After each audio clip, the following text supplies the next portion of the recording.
Welcome back, guys, to Sports Prophecy TV. Thank you, guys. We're back. We had a pretty lively show last night. That was pretty intense, and we're back today to chop it up. Today, we want to talk a little bit about formation, and I want to just look. I've been looking today over some of the most successful coaches in the game. Especially in the club football world. I know a lot of people would say,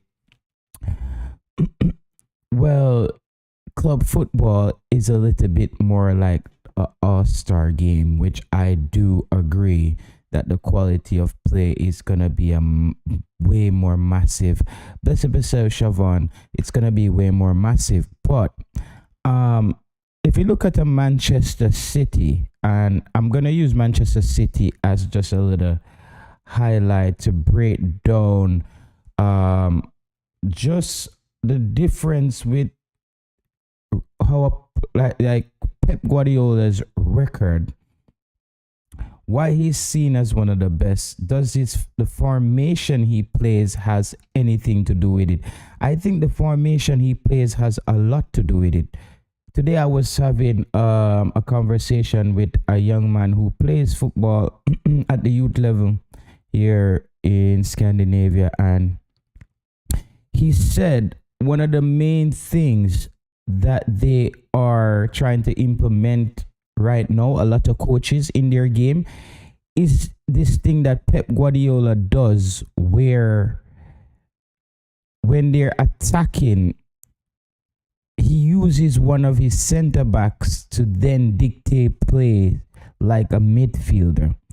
And I had to come home and try to wrap my head around that and try to understand the concept. And just after going then and looking back over a few games, and I'm like, oh my God, I see what they're saying. So he's saying this is how Pep Guardiola wins the midfield battle every time. Is by utilizing his center back, one of his center backs when they're attacking. He utilizes them as a midfielder. And I never, I'm gonna be brutally honest with you people. I never looked at it this way. I never thought of him coming up with that strategy to basically win the midfield battle. Big up yourself, Akali Sinclair. You're comparing club football with I'm going to go into international football as well. I was just making a Akali Sinclair. Can you just enter the chat and just relax for a bit? Just let the show pick up, my friend. I have something I want to break down. If you want to just let the show pick up and put your senses to what I'm trying to say. I just dropped the Discord link and pin it in the cup. As I said, I was speaking to someone today, a player who plays in Denmark, and he said that one of the things that he see coaches here try to implement basically is they trying to implement the Pep Guardiola where he uses a center back when they're attacking as an instrumental midfielder. And I'm saying to you guys that I'm gonna be brutally honest with you guys. I never thought of it like that. I just thought that they were just a good unit that attacks very well. They do this very well. But when I look at what this young man has said to me, I really realized that Pep Guardiola uses this to win the midfield. And I want to make the comparison to when it comes on to Jamaica. We never. When was the last game? Can we say Jamaica has won the midfield? And I'm not saying that Jamaica needs to win the midfield like Manchester City people. I'm just asking a question. When was the last time we've watched a game where Jamaica won the midfield? Big up yourself, Jason Guna. Big up yourself, Kevin Reed, RJ, and Siobhan. Marek says Pep have been doing that for a while. He used to move and we didn't go into the middle. No, he moved Stone. You see, and I haven't been watching. But not gonna lie to you, I wasn't. I watch Manchester City a lot when they play against my team, or when they are basically when they play against my team, or they are basically in some kind of Champions League or some tough games. Then I will basically look at them. All right. No, I want to. He plays a formation of 3-2-4-1. It says that Pep Guardiola has used this formation in 2022 and 2023. This has been one of the formation that it's quite successful for him. So it's 3-2-4-1 as well as 3-2-1-4. That's weird. But it seems like he does. It says okay. So it says it allows the team to control position and create overloads in the midfield and the attacking areas. The three centre-back provide solid defensive cover, while the two holding midfielders can drop deep to help build up play or move forward to support the attack. The four attacking players can interchange position and create movement, which makes it difficult for opposition to defend against. So they are basically breaking down here.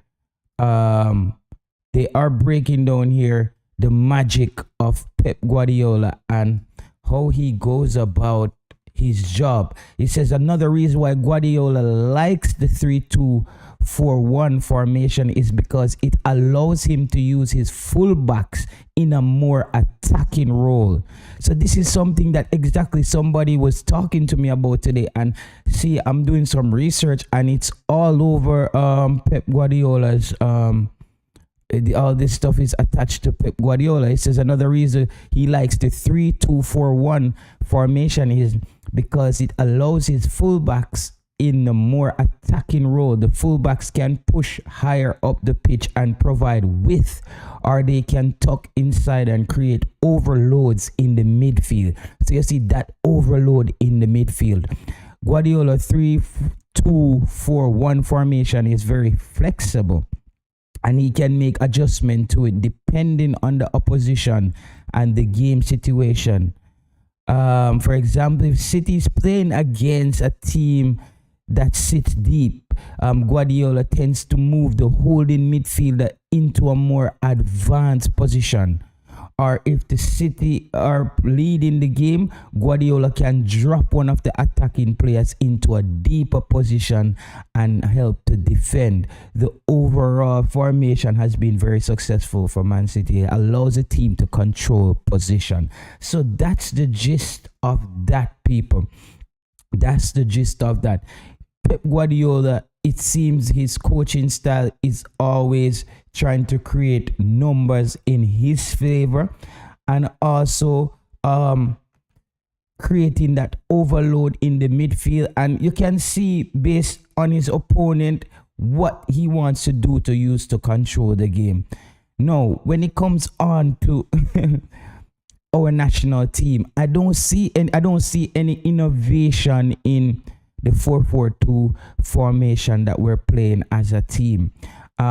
It's sometimes it looks like 4-3-3, and it just seems like it's up and down the pitch. Tackle to get the ball, tackle, get the ball. I don't see things where I can look and say, okay, Jamaica is definitely doing that, and that is bearing fruit.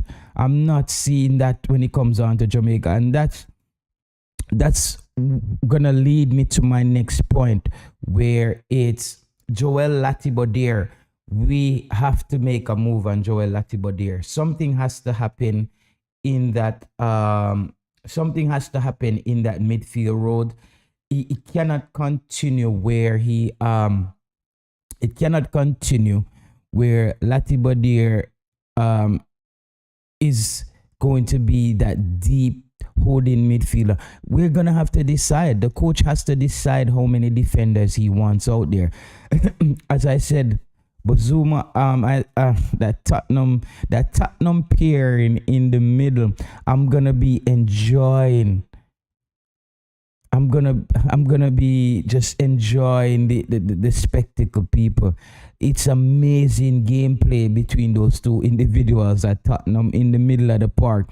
If you see how in sync they are and the cohesion.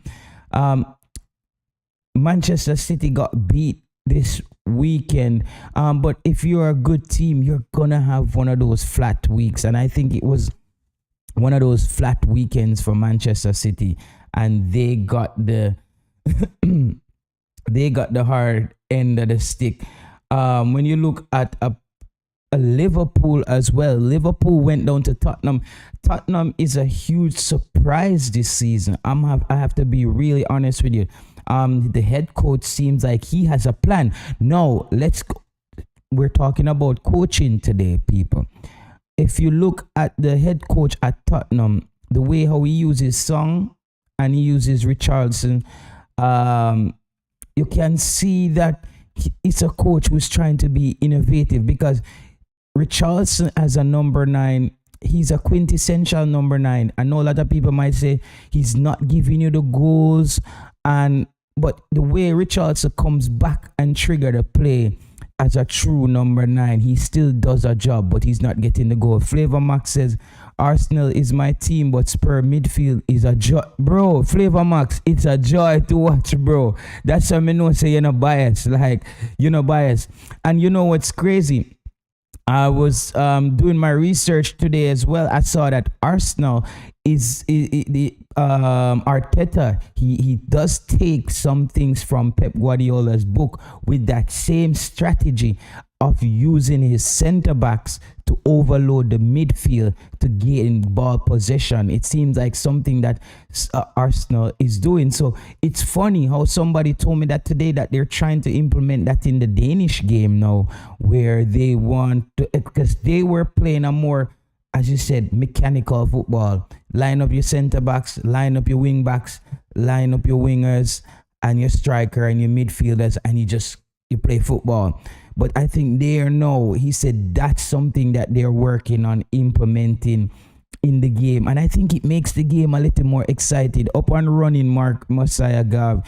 Up and running. Because when a Manchester City plays, they don't take too long to get the football back. I think that's a very important statistic, like how long it takes for a team to get the football back. That's very important, because if you can't get the football back, you're going to be chasing at the football a lot.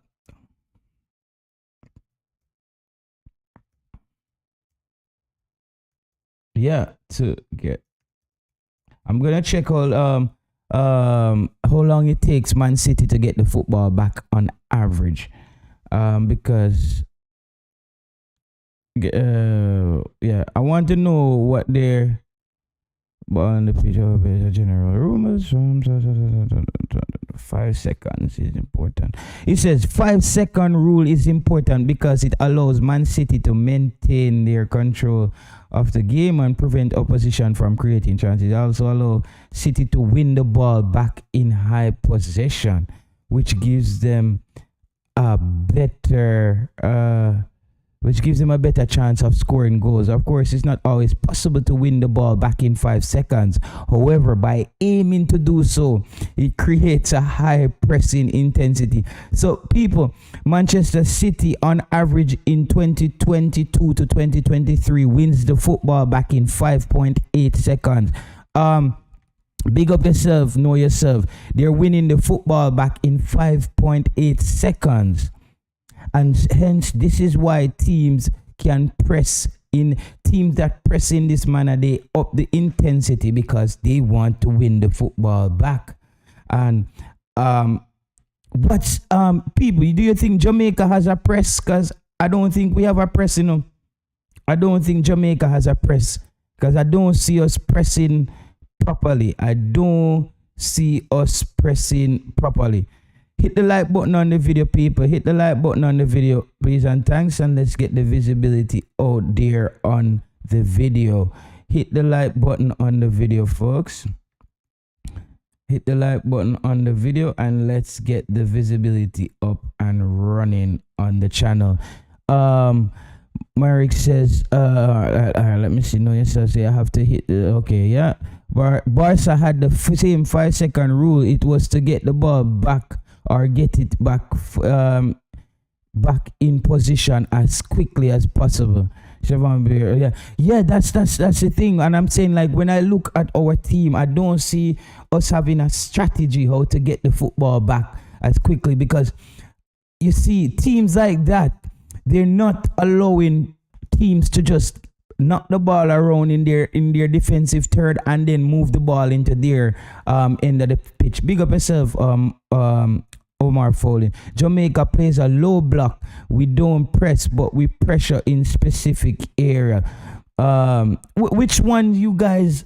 Because I'm more of a pressing. I'm more of a pressing type of coach. If I'm gonna be coaching aside, I would go with the press. Because I think the press, it creates pressure. Skyward's Curtain Boss says Jamaican players always look unfit and lazy, very slow in the decision. Yeah, people, the Discord link is in the comment section. Feel free to click the Discord and join the show if you like. Yeah, I'm not a fan of the low block thing then. What is it? Myrak or something. Yeah, I'm not a fan of that, because pressing in certain areas, it means that you're conceding, you're allowing your opponent to have the ball freely in certain areas. And then that as well, even though some people are saying you still would have to press in specific areas. But what I'm saying is, when you press teams, you then give them the responsibility to maintain the ball and be flawless in their passing. When you allow teams to just eat up ball possession, that builds the confidence of other teams knocking, and that's why even smaller teams tend to look better against Jamaica. Jamaica team biggest problem is JT, our team don't press and play like how they're supposed to play until we go a goal down. This is when we start playing. Yeah, and that's a problem. And then when we go a goal down as well, we're still struggling to get back to score a goal. So we have to get that. I think we have to make changes. We will have to make changes in the way we have to make changes based on the players we have. That is our best way, given the quality. I don't think so. Myrick and Kelly Sinclair, you're saying you only can use specific players to press. No, I'm talking international football, Dorsal. Are you talking about club team? They have time to organize and yeah, I understand that, bro. But how many years does it take to learn to press? Are you saying that no international football team is pressing? Because teams like Germany doesn't give you the ball for too long. Like teams like Germany, even teams like Uruguay, those are teams who want the ball back very quickly. Argentina, they want the ball back from you. Brazil for sure wants the ball back from you. So I'm not sure. We play low block and try to do overload press. That's when teams switch wings fast on us and we get caught. And it's so obvious. Mexico have a field day with that low block, because they know when we commit to put pressure on them in certain area, they make that big switch. Mexico makes that big switch against Jamaica every time, and you're like, bro, when are we gonna change that? Like, it's so obvious. Like, that's just, it's like, because the way how we commit to tackling, that's a way ripple effect said. That's why Brentford did so well last season, bro. The same thing as I said. I was talking to the guy today, and he plays football here. He's playing in one of the Danish under 23s, and he says that a lot of people in Denmark, they want Thomas Frank because he's a Danish guy. Thomas Frank is the man, bro. And remember, last 2 years I've been telling you guys about what Thomas Frank has been doing when it comes on to statistics and tracking players' performance. Thomas Frank was one of the first coaches that used that formula to pick an entire team.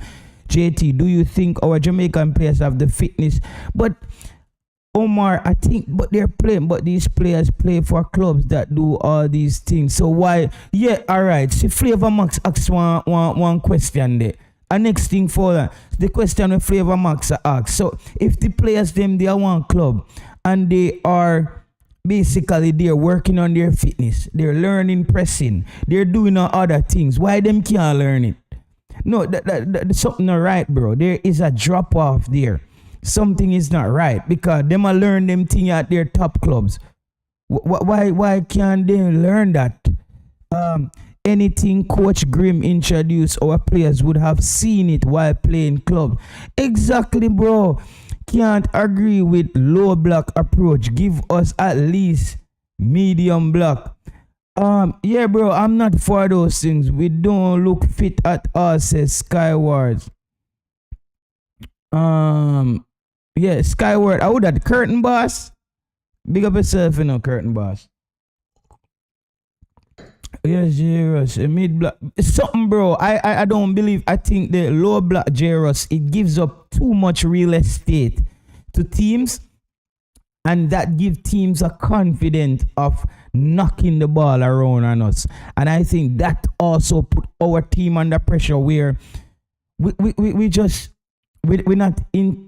The intensity is not there in getting the ball. Name the clubs our players are that play that style. Which style are you saying, Kelly Sinclair? So there's no Jamaican that play for a club that presses.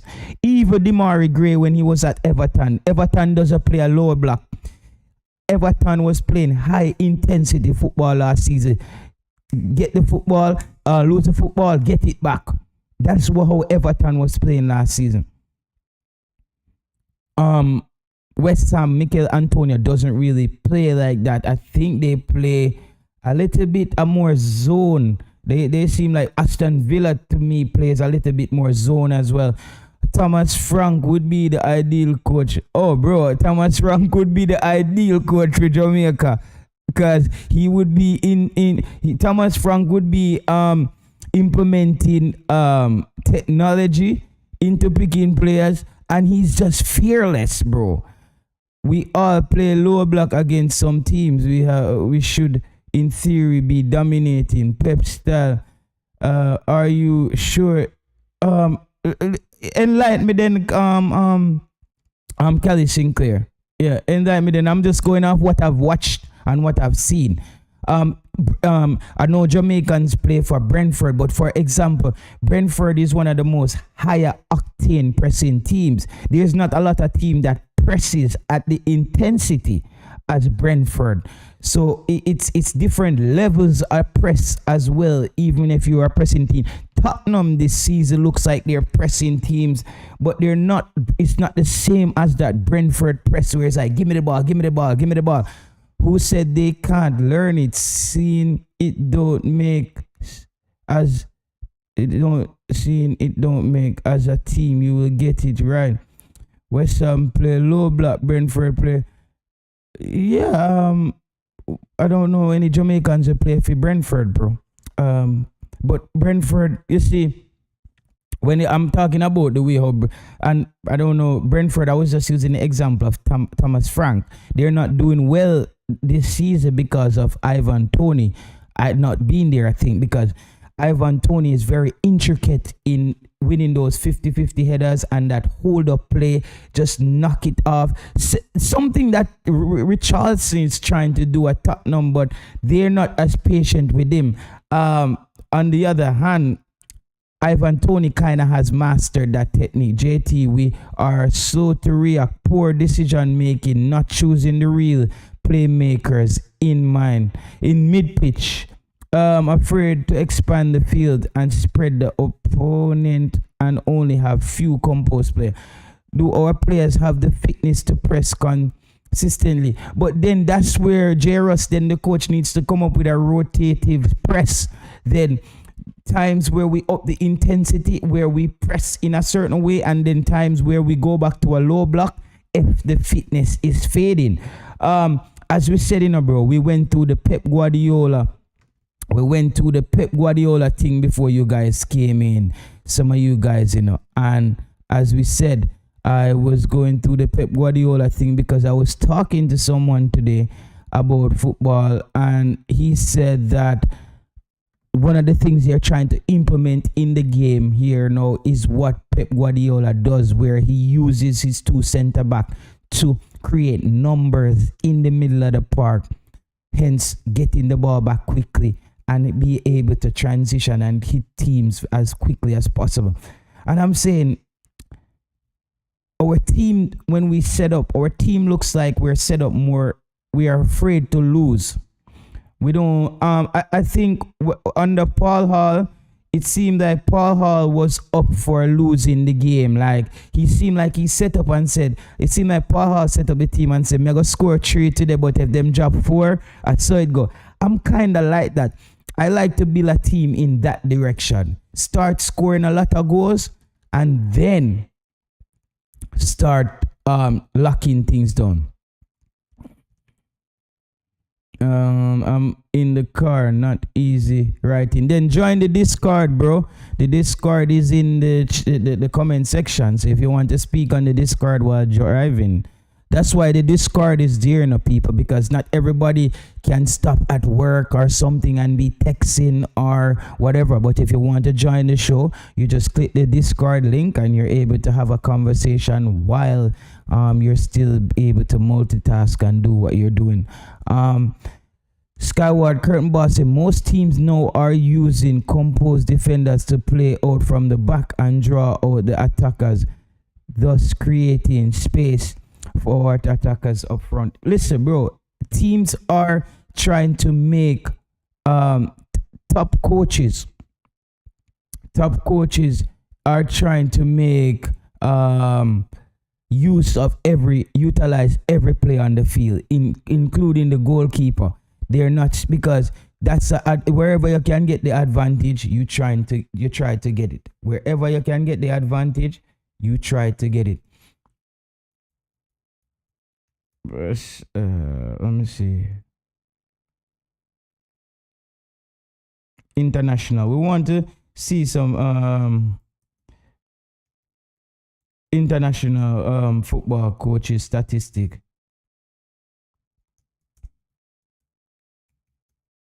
I want to see some of these who's the best, how did they go about things? Because I know a lot of times we talk about things like that. People say, yeah, but JT I talk about Pep Guardiola and he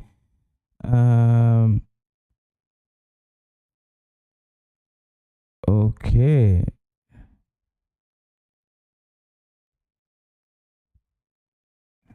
Okay, so them say Rinus, Michaels, Holmes, wow. Frank Beckenbauer. Okay, Frank Beckenbauer. Vincent Del Bossu. Okay, I think this guy was the one who coached Brazil. Okay, this is my coach here. So now the French coach, Deschamps, is the current manager of France. Let me look at the French coach, people. Because this guy is a brilliant head coach.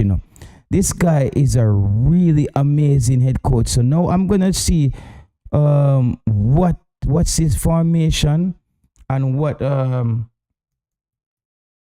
I wanna see what's his formation.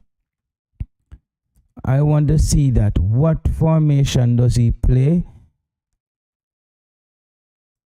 I want to see what formation, because France always look expansive, bro. France just always look like a team that, they're in the game constantly. And I'm always fascinated. Let me see let me see what he does. The French head coach, Deschamps. Let me see what he does. They said Paul Hall to coach the reggae girls. Okay, we're talking about the French head coach now, guys. His name is Deschamps. Didier Deschamps, man. Them man name. Preferred formation for the French national team is 4-2-3-1. He has used this formation since he took over as manager in 2012, and it has been very successful for him. France won the 2018 World Cup and the Nations League in 2021.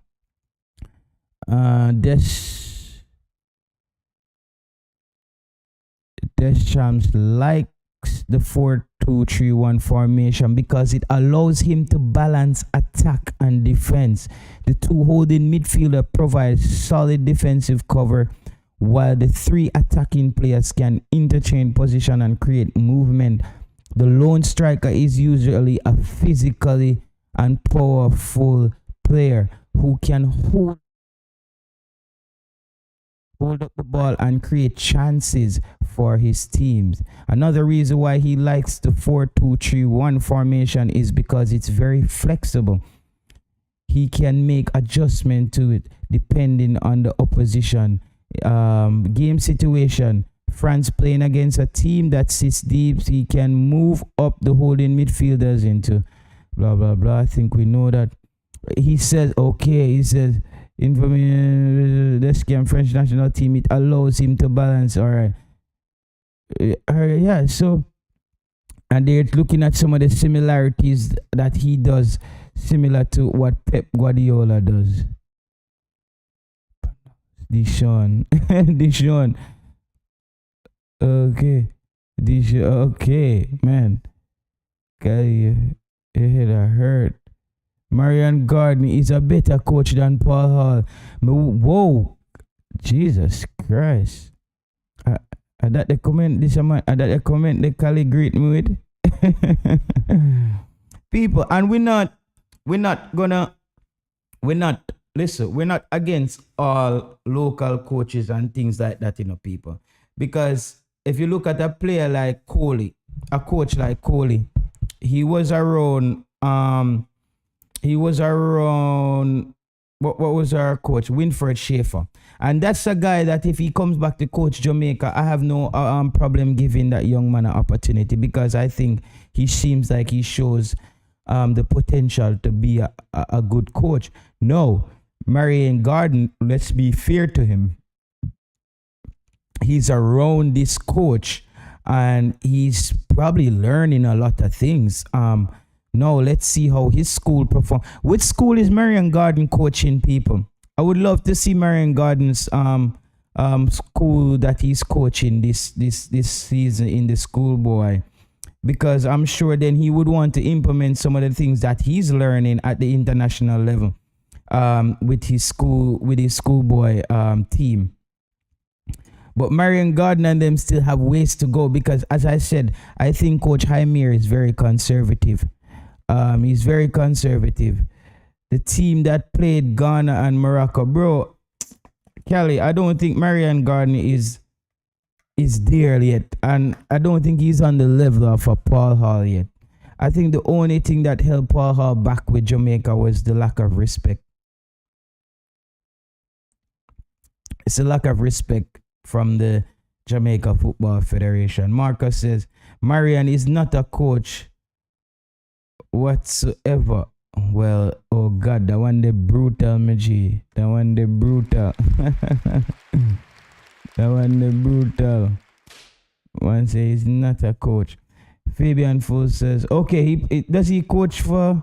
Oh, I think somebody name him. He's talking Marcus Garvey. I think you said, does he coach at Garvey Marseille?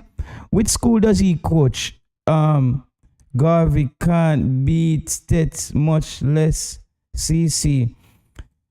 Yeah, I saw Stets and Monroe played a crazy game the other day, people. But Stets is always, the funny thing in that under 20 competition where Jamaica went And you remember they had a young kid from States who came off the bench who got no playing time. I think Fuzzy gave him like 5 minutes in the whole tournament, and he looked like a good player. Stets is always, I don't know, bro. Stets is always a school that has a lot of talent, but the players them get lost. I hear you, JT, but Hall has failed at the English club level as well. Nothing special about him. And I would say, I don't think I'm not gonna say there's anything special about him, Cali Sinclair, because I don't know what's special, but I'm comparing him in the Jamaican landscape when it comes to international football. I like what I saw from him with his intention to drive the team going forward in the attacking realm. Just like how we read the thing with Pep Guardiola, where he uses his two center backs to basically create numbers in the middle of the park. I think that was what Paul Hall wanted to do. Paul Hall looked like he wanted to get players in the most attacking position, and that's what I'm into, bro. I'm not into this Donaldson and Coach Jaime Hallgrim's compact defend kind of football. It's crap, bro. It's like what's happening to Jose Mourinho right now. Jose Mourinho cannot win any more football games, bro. He won't be winning any more Champions League or anything like that. That style of football where it's just compact, solid defense, that doesn't work anymore in football, bro. You have to can score goals to win. However, I know that's been a thing. Skyward says CC play the best football Jamaica. Yeah, man, I totally agree, my youth. I totally agree that Clarendon College, and if Clarendon College is playing the best schoolboy football, I don't understand why it's not style over result, bro. I'm talking about it's not style over result. It's not style over result, brother. I'm not talking about style over result. I'm talking about basically getting goals. I'm talking about getting the ball in the back of the net. I would rather a team starts out losing and scoring a lot of goals than just drawing games, bro. Let's get him back. No, we're not getting back Carl Brown and them people, bro. Professional pro club. Nobody with them foolishness, dog. we not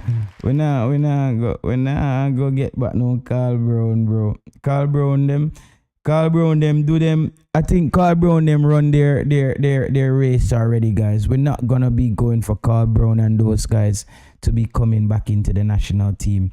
They should just do administrative stuff at the local level. I think they have done a job. Clarendon playing that brand of football, yeah, bro. And what I'm saying is, why there is not, bro, you all them attack. If the way I see Clarendon College playing, even the Clarendon College team last the Costa Cup season, the Clarendon College team should have been the basis of our under 20, and then they start removing the players from Clarendon College that's not good enough. Let's say we keep the Clarendon College starting lineup.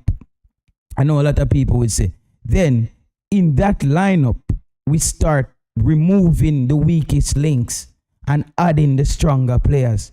But we still have a group of players out there that plays well together. Because that, bro, the way I saw, not even with KC and Whisper, JC, Ohin Blake, all of them, Russian Blake and all them, Russian Blake, and them people, they didn't look as cohesive as Clarendon College. None of those teams look cohesive as the man them right. Ohin Blake, we go call Keta name on the show. Or Shane Blake. That's what we need to say. I think, bless up. What about Hugh Minzy? JFF still owe him money, bro. As me say, I'm not into the money thing today, Mr. Ye. I don't have any information on who is owed money by the JFF. Me be brutally honest to you, Mr. E. Me no know who the JFF own money. I me said that last night. Until I see the financial audit or the accounting of the JFF. I cannot I cannot decide on who owes money or what's the revenue or what's the loss. I can't. I don't know that. I don't have the numbers, Mr. E. Who is the under? Well, they said, I heard it was supposed to be John Wall. For me, if it's not John Wall, it would have had to be Lenny Hyde. But I don't think they said that. What license Lenny Hyde have? B license or what? I don't even know. I don't understand. CC play the best football, and either Lenny Hyde, Sammy's around the national team, and they are the best. No, I'm always asking that, bro. The Lenny Hyde thing, I cannot get it. And I saw what Lenny Hyde did to the all-school team that he brought to Florida in 3 days. The man landed with a team, and they still look something. They just had a few training sessions. The next game, you just saw the improvement immediately. And the last game against Inter Miami, they competed very well. I don't know, bro. I don't know, man. Some kind of politics is there with Lenny Hyde. I think there's some kind of politics there when it comes on to Lenny Hyde not being given the chance. Because there's no way that... But some people might say, look at Lenny Hyde's record in the JPL, but I'm not talking about JPL. He does much better, I think. He does very well when it comes on to youth players, people. He does very well when it comes on to the youth players. Yeah, he does very well when he comes on. So I'm a bit, I haven't really clicked in with the Manning Cup as much. I've watched a few Manchester High School games. The Costa Cup, my team, Homewood Technical, is just garbage. I don't even think they will make it to the second round. Schools like Christiana, they're not doing that great. Manchester High is the flagship team out of Manchester right now that we can depend on to make any deep run, and they will run into Stets and Monroe and Clarendon College, and it's gonna be hell and powder house. So what if he doesn't have his badge? Get him part of the staff and something he does. And next thing, what we have to be brutally honest with here now, J. Ross, is this a thing that Lenny Hyde wants to do? Is Lenny Hyde a person who maybe wants to upgrade himself and potentially be a part of the national setup? I'm not sure. I can't speak for him in that sense. I would hope he's a person who wants to elevate, because I think he has a lot to offer. Chris Smith says, JT, Lenny Hyde is a successful coach in the JPL. I think he won 3 titles. Okay, see? Yeah, because Lenny Hyde been around for a long time. Lenny and Jerry is the best youth coach, it says Skyward. Yeah, I think Lenny Hyde... because I think Lenny Hyde is a better coach with the youth teams. Like even last season, I know the hype was around KC and JC was the whisper, but bro, Clarendon College, to me, they looked like a young team that could have competed in the JPL. I know they would have probably got outdone by physicality and different things, because he did transfer a lot of those players into the Maroon, Chapelton Maroons or whatever that team name was, and that didn't work out so well. But Clarendon College for me is the flagship school with the style of they look closest to any overseas youth academy more than anything to me. At times, Clarendon College look like they could beat a lot of youth academies around the world. And no, so even with the under 20s, it's going to be quite interesting. And I hope Simon Preston is all these young players now, because we're going to hear the bell start ringing on the young players and all this. Who is the scout for Jamaica? People, can anybody tell me? Coach Devon Porter. Who is the scout for Jamaica? Let me see if I can get Coach Devon Porter on the line, because I need to know what's happening. um what's happening, you know? I need to know what's happening with this youth team, and we need to know if we got any young talents coming out. Let me see if I could get a hold of Coach Devonport. JT, none of the local coaches in the national team is successful like Lenny Hyde. I would replace Marian with Lenny, as a matter of fact. Even I'd put over Marian. Okay. So, no, bro, I don't think Simon Preston is the scout. I don't think Simon Preston is the scout. We need to know what's happening when it comes on to the youth team, because who are these youngsters that will be coming in? Because I hope we have to have a good balance. We have to have a good balance when it comes on to the under 20. And guys, we missed a golden opportunity in the last under 20 tournament. And this is why our national team is suffering, and is suffering to have talent kick on. Okay. Live want to ask a few questions. Yeah, this is why we're not having a lot of players coming through, bro. We need, so I really want to get ahead of things and know about who are these under 20 and who is this. This is something I would want to know from Mr. Rudolph Speed. Who is the appointed scout for Jamaica? Wait, a bigger coach for Marian Garden by far, says Marcus Garvey. Professional Pro Club says the coach is the scout in JFF model. Neville Bell would have been a great coach, but Neville Bell hasn't been doing very well either lately, bro. I think Neville Bell had a great crop of players come through Georges at one point, but Neville Bell has gone a bit cold. People, let's hit the like button on the video. Let's get the video up to 50 likes on the video, people. Just hit the like button on the video if you just came in. You're tuning into Sports Prophecy TV with Jay Taylor. And it's Monday afternoon, wherever you are, Eastern, Western, Pacific, wherever you are around the world. I hope you are tuning in. The Jamaican Reggae Boyz should be playing in the next 13 days. They should kick off against Grenada, and that should be a wild encounter. Jamaica would want to get the 3 points, but not only get the 3 points, Jamaica would want to get some goals to basically put themselves in a better position. We're sitting in first in the group, but it's a slim first. It's quite dicey.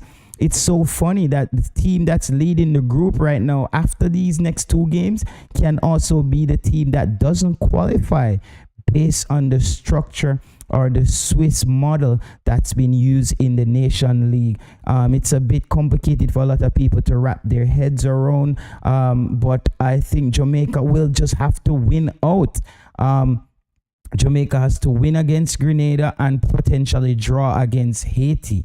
And Haiti would have to maybe draw one of their games. If Haiti loses, though, Jamaica doesn't have to win against Haiti. But then Honduras comes peeking in, and then you have Cuba comes peeking in again, and it can come back down to goal difference. And we don't want it to get to that. In these competitions where Jamaica is in the first round, where we're not sitting like the Costa Ricas and the Mexicos and the United States, we shouldn't be bringing out the calculator, folks. We shouldn't be bringing out the calculator in these kind of competitions. Jamaica should be definitely dominating. Hit the like button on the video, people. We still only have 30 likes on the video, and we have 60 persons in here. So let's see if we can get it up to 50. Everybody just touch the like button if you didn't hit the like button already, please and thanks. Okay, all right, coach Devon, I'm on live, so I have you live. I just want to ask you about the upcoming under 20 competition. And a quick question is there any appointed I know you do a lot of scouting for the ReggaeBoyz historically, but is there anybody who's on the book as on the books for scouting for the ReggaeBoyz? I'm not sure. Not sure. Okay. Is there any good talents that we should be eyeing for the next under 20 go around? Because you are more knowledgeable about these players. You have contact with a lot of these players. Is there anybody that would really change the program or give Jamaica a huge boost? Not sure. You have to probably get that from the coach. I can't say. You can't say. So you're not involved in the scouting for the under 20s? Not sure. How are you not sure? Well, God, is it never man? I say you become tight-lipped. I'm not sure. Whatever I do is behind the scenes. I don't go public with it. So you have to get that from the coach. Okay. All right. Let me see if I could ask this in a more covert way. Can we look forward to any good overseas players potentially joining the setup for the under 20s? Potentially there will be overseas based player. Mm-hmm. I mean because our players, doesn't matter where you're born, show interest to play for Jamaica and have the required documents and good enough to make the team. Then I mean, everybody will take a look at them. I mean, I'm pretty much sure the JFF and the coaching staff, they will be doing that. Yeah, and you sound very professional as well. Sir Devon Porter, I feel like I'm on a proper phone interview, people. Coach Devon Porter, you know I have so much respect for this man. I'm always a person who's always trying to give him his credit. I know a lot of people does give Coach Devon his credit. But sometimes he doesn't get the credit he deserved. We know potentially a Dujon Whisper will probably be playing at the under 20 level. Midfield is a problem, Coach Devon, for the senior men's team. Is this a thing where at the under 20, let's say hypothetically you are scouting, would you be looking for midfielders who could potentially transition in the future, or you would just look for midfielders who can just play now? Well, if we're recommending players in terms of building the pool, there will be players in all positions. Mm-hmm. The coach has to make that decision who he selects because he's the coach. We are not the coach. Mm-hmm. We only can make recommendation and have the players documented so it widens the pool so the coach can select his players. Okay, good to know. You feel like this is gonna be another crunch time situation like last year where we're trying to get plane tickets for players, or you feel like we're more prepared on this go around? Well, I mean, I think everybody learned their lessons. You know, said we have to put things in perspective very early, and the way we go about it, I think everything now will change.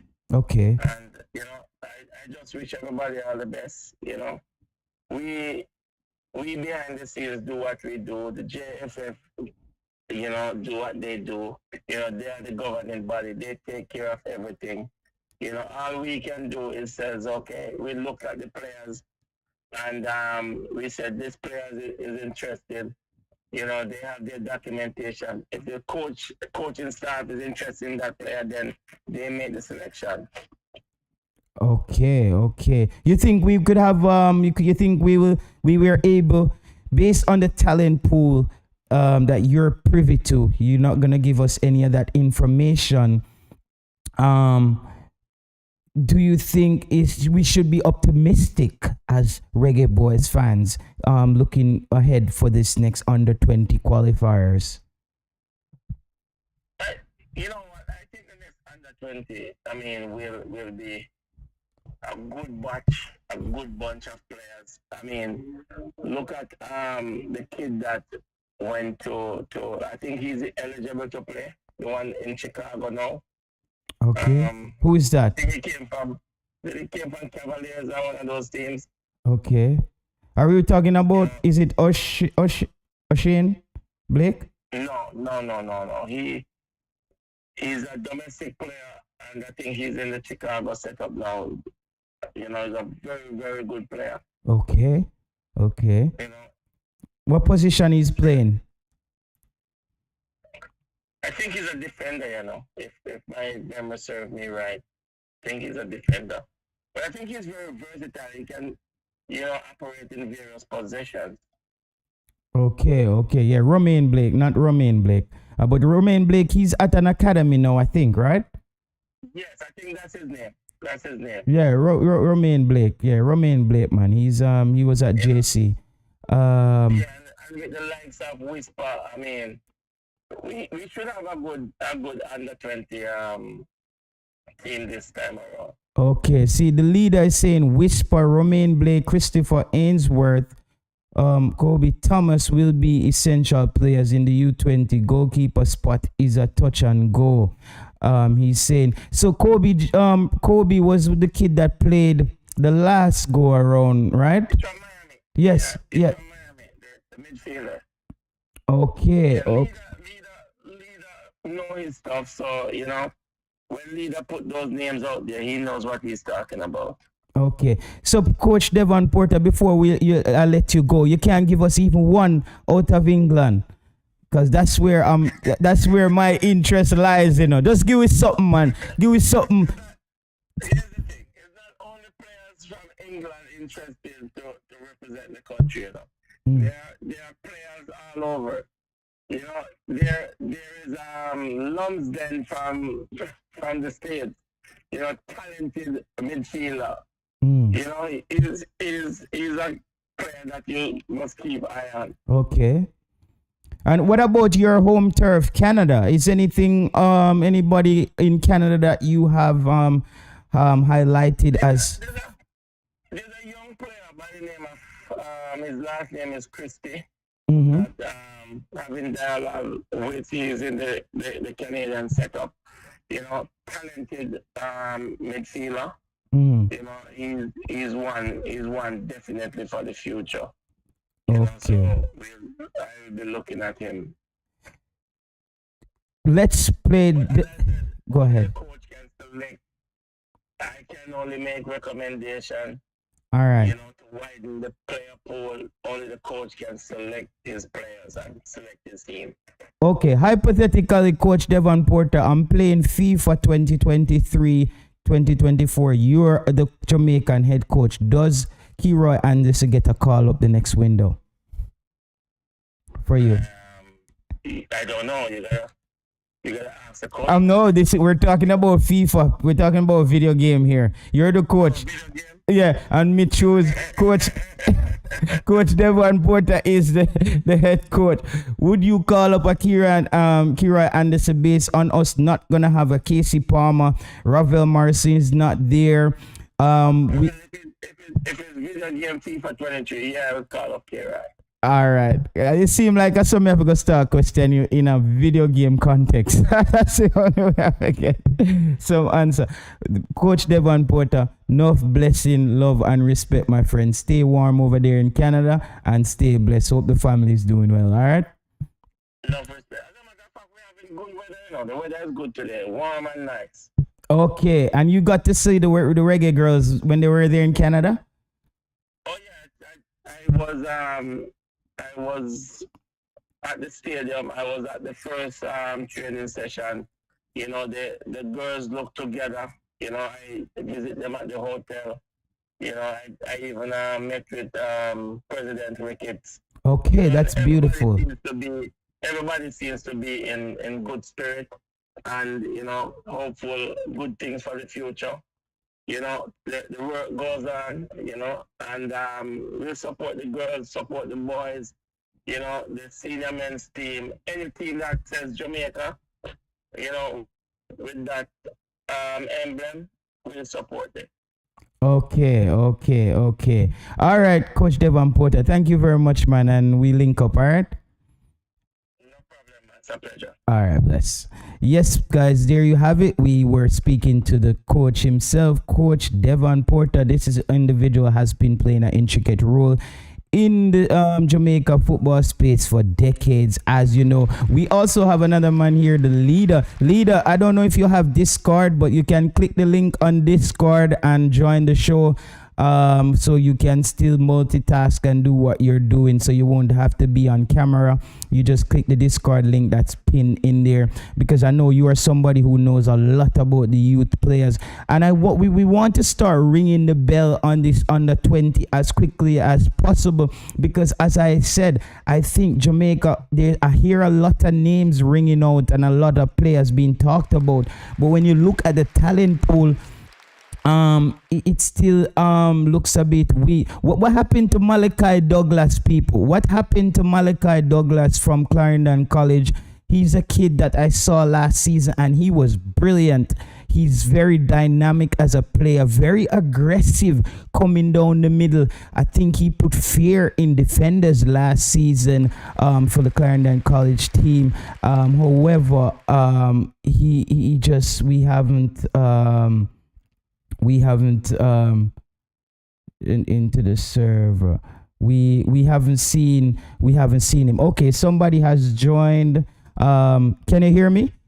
It says Pat123 has joined the Discord. Can you hear me in the Discord? Pat, if you're not hearing me in the Discord and it's your first time joining the Discord, just log out, jump off and jump back on, because I don't hear anything coming from you out of the Discord as yet.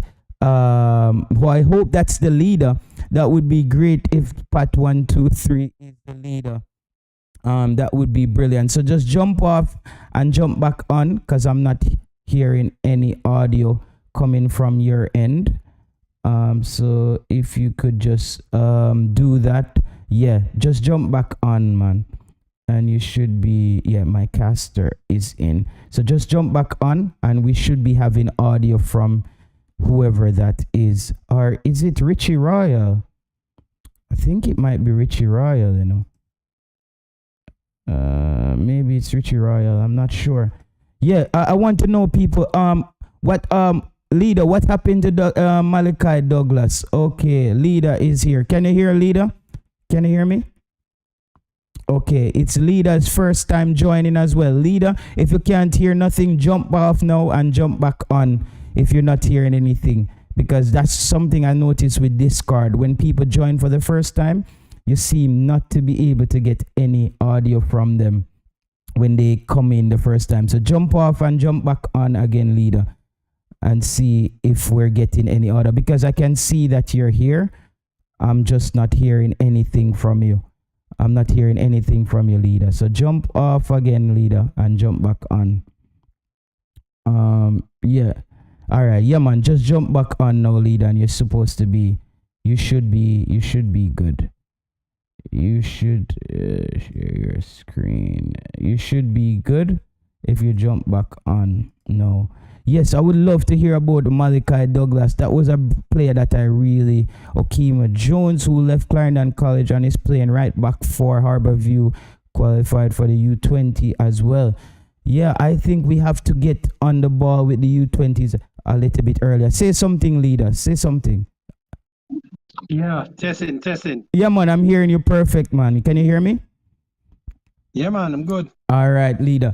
I'm not hearing any buzz around any players in the Manning Cup right now, Leader. As you know, last year we know Dijon Whisper was the marquee player. Is there anybody that's not on our radar that you spotted locally that you think we should be aware of? Okay, look here now. Firstly, one of the things that we need to look at is that the JFF has a policy where they they select primarily players that are also playing Premier League or Tier 2. So it's Okay. anybody that's just playing Schoolboy alone. Yeah. It's rather hard because the thing right now that they are trying to do is try to stick that way because we are going to be competing and we normally compete against other teams that have youngsters, always in competition. So that's always a problem. And when they talk about professional doesn't have to be that they are playing in Europe or wherever, Sometimes it's just that they are playing at the nation's top league that we have. You understand? Okay. So that's one of the things, that we need to have, well, that's what they're going to be doing anyway. They have said it.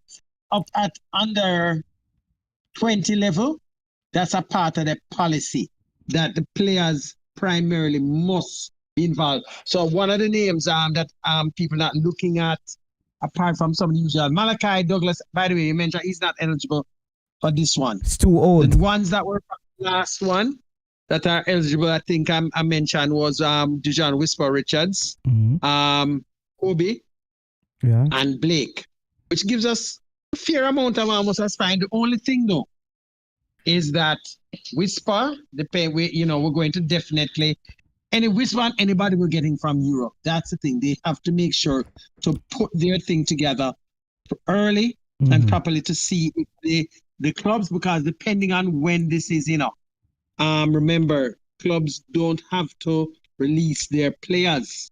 Oh, the youth players, right? They don't have to release any players once it's outside of the FIFA window. So that's one of the things that normally knocks back, and that's when you normally see a lot of sometimes local. Okay, yeah. So that's one of the things that they need to try to make sure of no mistakes with that. And leader, I would want Whisper to, and I think even Chelsea should want Whisper to play the U20 because Whisper has been missing out on a lot of football. However, I wouldn't want Whisper playing under 20 with a coach like Fuzzy coaching the team because I think it's gonna destroy his confidence. I doubt that he's going to be coaching it at all. I doubt it.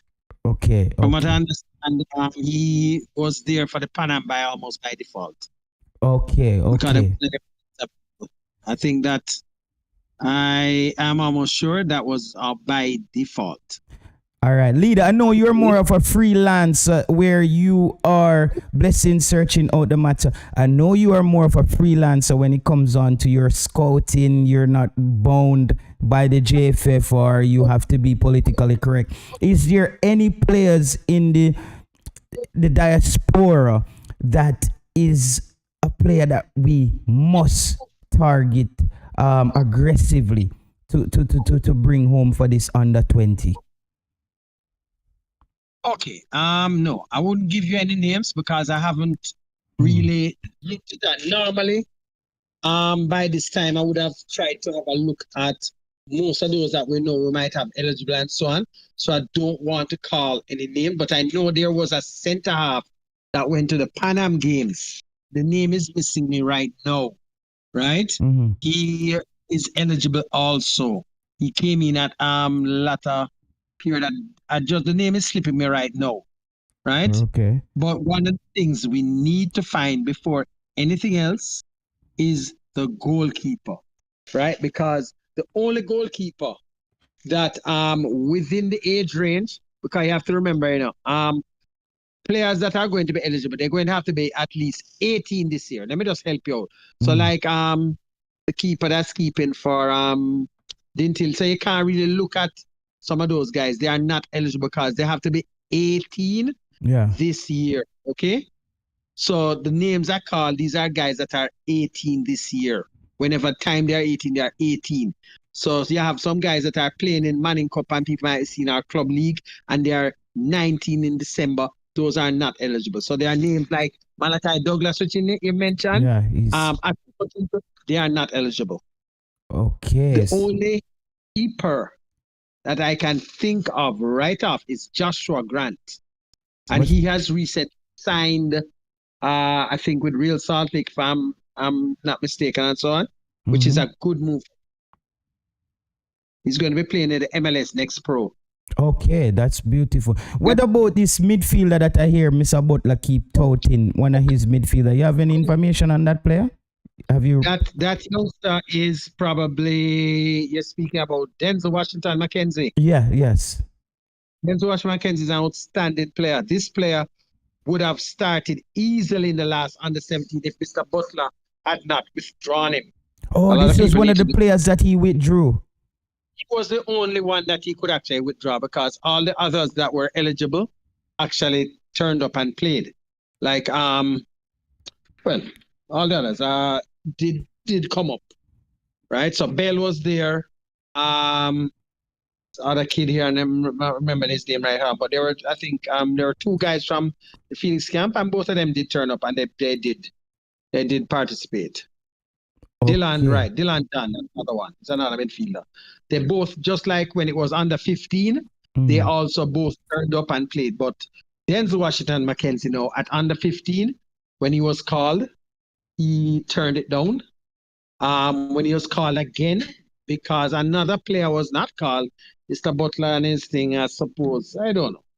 Richie, he also turned it down at that stage, but he's a very good player. Richie Royal, join the Discord, Richie Royal, because I know you know some of the players as well. So I see you ringing out some names. You have to give us a little bit more backdrop on that. What happened to that youngster that went overseas with Kingston Academy? Which one? The winger. I think he had some good goals. He did that interview on Sportsmax. I can't remember his name. He plays for he's playing anything there now. KC. He was in the under 17. He played for KC. KC? He said he plays on the same team as Whisper, right? Oh, he played with Whisper. You're supposed to be at, I think, Jamaica College now. Okay. I know who you're speaking about. Yeah. How does he look this know yourself? I guess JT doesn't know that. How does he look? How does he look? No, this have you been watching the games this season? I haven't seen him. Nashada Gibbs. Gibbs. How is that kid looking? I have not seen Gibbs at all since the season. I haven't got to see Gibbs at all, so I can't give you anything on Gibbs. Right? Dunstan Cohen, okay. Right? Who was in the last under 17 though. Dunstan Cohen was one. He plays up here in Premier League. Okay. Right? Because as I'm seeing, one of the things that they're going to be doing is that they are going to be looking at the players that play in the Premier League. It's going to be part of the thing. The Premier League players, it's going to be part of the thing that they're going to look at. Right? And I know Dunstan Cohen is banging in the goal so far. You understand? I do stats. Know. Not for stats, for Veer. Not Veer. No. It's a small school, you know. Denby, I think it is. Denby. Okay, Denby. Yeah. Okay, Richie Royal is saying Bell's father made the decision because he saw what happened with him, Richie Royal. So I guess Bell's father made the decision to pull him from that under 20. Yeah. So in the Premier League with what did Bell's father do? I'm not understanding what you say about Bell. Yo, is Richie Royal wrote that in the comments that Bell's father made the decision because he saw what happened with him. So I guess he made the decision to pull because Bell was supposed to be in the under 20. I'm not sure. Bell was never pulled. Bell played under 17 the other day and he played under 15. Bell was never pulled from any. They didn't go and do what Mr. Butler asked them to do. Okay. That's what happened. Ball and they both turned out. Okay. Right, and I'm seeing something. Dunstan Cohen, yes. Malachi Douglas is not eligible. Brian Burkett, St. George's definitely is. Adrian Reed, he also is. He was in the Panam team. Right? The goalkeeper here, Shakar Adair, I am not sure, so I can't say. Right? I'd have to know if he's 18, as I said. Denzel McKenzie we talked about. I'm just looking at some of the comments here. Definitely was one of those that is definitely expected, because we have to look at the under 17 that just went also for some of the players, but not a majority. Yeah. And who would you grab? And people, we're tuning in right now. We have the man himself. We have Leader on the line. This is a man who has a wealth of information on the players. He does his research, as you know. He's in the Jamaican football space, and he's just basically enlightening us on some of the players, because I think it's good that we start having this discussion this early, because I think the last go around we were playing catch up, where we were trying to figure out who should be there or what, and things just got late. Yeah, it was really late. So I hope if it's you're not sure, and this is not something you're privy to speak on, I'm thinking Leader, the head coach for the U20, right? Yeah, man, that's picked already. It's the assistant, one of the assistant for the senior, John Wall. It's known. Yes. John Wall is the coach. We're not guessing on that. The only thing is why I say we are late, so to speak. Well, technically, so to speak, depending on where you're going to be picking the players from. Because, as I said, they're going to be going from some of the guys that would have been in the Premier League, who just played in the Premier League. Some of them are in the schoolboy football playing, as I said, like Brian Burkett, Dunstan Cohen, right, Adrian Reed, Denzel Washington McKenzie. You have some of them that are still playing there. But after, you're going to have a lot of them dropping right back into their club league, wherever it is. I don't know, And from the Premier League, if you had to pick 5 players from the Premier League, who would have been those top 5 players to start building? And I have an interesting question for you after this. But who would you start? Where would you start with your top 5 players coming out of the Prem in Jamaica? Even though he's at Chicago Fire, no, but he gives you that added stability, because even though for his height, right? Romain Blake was outstanding, because a lot of people know because his height, but Romain Blake, if they play him correctly, say as your central, you have one of the problems that all our teams over the years have always had. We have been crying out for a decent central. So he can play there, or if you want, we can play him where we also played him at the previous under 20, and he started all the matches. He did very well. So he's going to be key, right? That's the first part of his spine. So, you have him there. Okay? Yes. And we have somebody else in the Discord. Webley, say something, Webley. If you're not saying any audio, then you have to jump off and jump back. Okay, Webley is on. Can you hear me, Webley? Yeah, I can hear you. Can you hear me? Yeah, man. Webley, we have the Leader here. Have you been watching the Manning Cup this season, Webley? Well, I haven't seen a lot of matches, but from what I see so far, it's pretty good. Yeah, it's not really gonna live up to the hype of what that is left by whisper, and I haven't seen any standout as yet. But we're waiting for the second round to make a proper judgment. Okay, all right. So, what about the Diaspora Leader? Any names ringing off in the Diaspora that we should be aware? What happened to Brandon Coven? Is too old, right? I think Covert. I think Brandon might very well be. I'm not 100% sure. Okay. That was right. That was one of the. I know the other center half that was there for sure. No, he's not. He's too old. Brandon Cover is too old. Well, Brandon Cover is too old, because he would have been a really decent, disciplined midfielder to have out there. He's 19. It's going to be 20 later on this year. So he's out. But there was a center half. I can't find the list of the under 21 team, because that there was a center half that they had brought in from England. I think he had got injured in a match, but he wasn't bad. What about Dante Casanova? Too old? I think Casanova is also too old. Okay. Somebody said Cuba Mitchell is one. Who's that? You know Cuba Mitchell? With leader or Webley?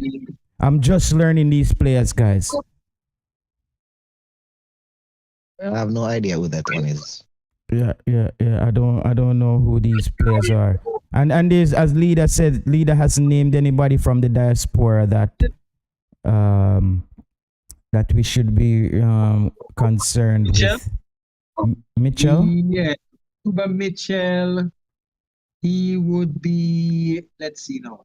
He would be 17 this year, 18 this year, right? Yes. Yeah, right. Now, Whisper is born 2005. That's the easiest way to just remember it. Yeah. Those are Whisper, Romain Blake. These are 2005 players. Okay. Those are the players that to be the ones that are going to be maximum age, right? Then after that, now you're going to have some 2006 players and some 2007. Okay? Okay. Okay. Somebody is saying that Cuba is too old. I don't know. No, it's not. Leader is saying he's not too old. 2005. So that means he'll be 18 this year. No, he's not. Okay. They have to understand, sometimes some of these people, when they propose certain names, they either propose some names that are too old or way too young sometimes. So the maximum you have to look at is the player has to be born 2005 or less, right? Okay. So that's a basic starting point you can go from. Go for. Okay? What about Jermaine? Somebody says Jermaine Clark, who plays in Germany. Don't know that name. Don't know the name either, guys. Don't know the name. Yeah, somebody said Jason Guna is saying Cuba Mitchell is born 2005 and he's eligible. So there, it doesn't sound like anybody is really buzzing in the Manning Cup, really, leader, man. You have guys, no, listen. Denzel McKenzie, he's buzzing, right? You have somebody was speaking to me this morning about Nathaniel Brooks. He's also nice. The only thing, what we're normally going to be looking for is a goal scorers, 'cause that's what people normally look at. And most of the people who might be eligible, we don't really have any breakout, because let me tell you one thing that's happening this year, with the Manning Cup, you're having this is a year when the quota restrictions are coming to being, and you have players that are almost being left out, so to speak, because they transferred, they can't play this year, For me, I can tell you, St. Andrew Technical, this is going to be their year.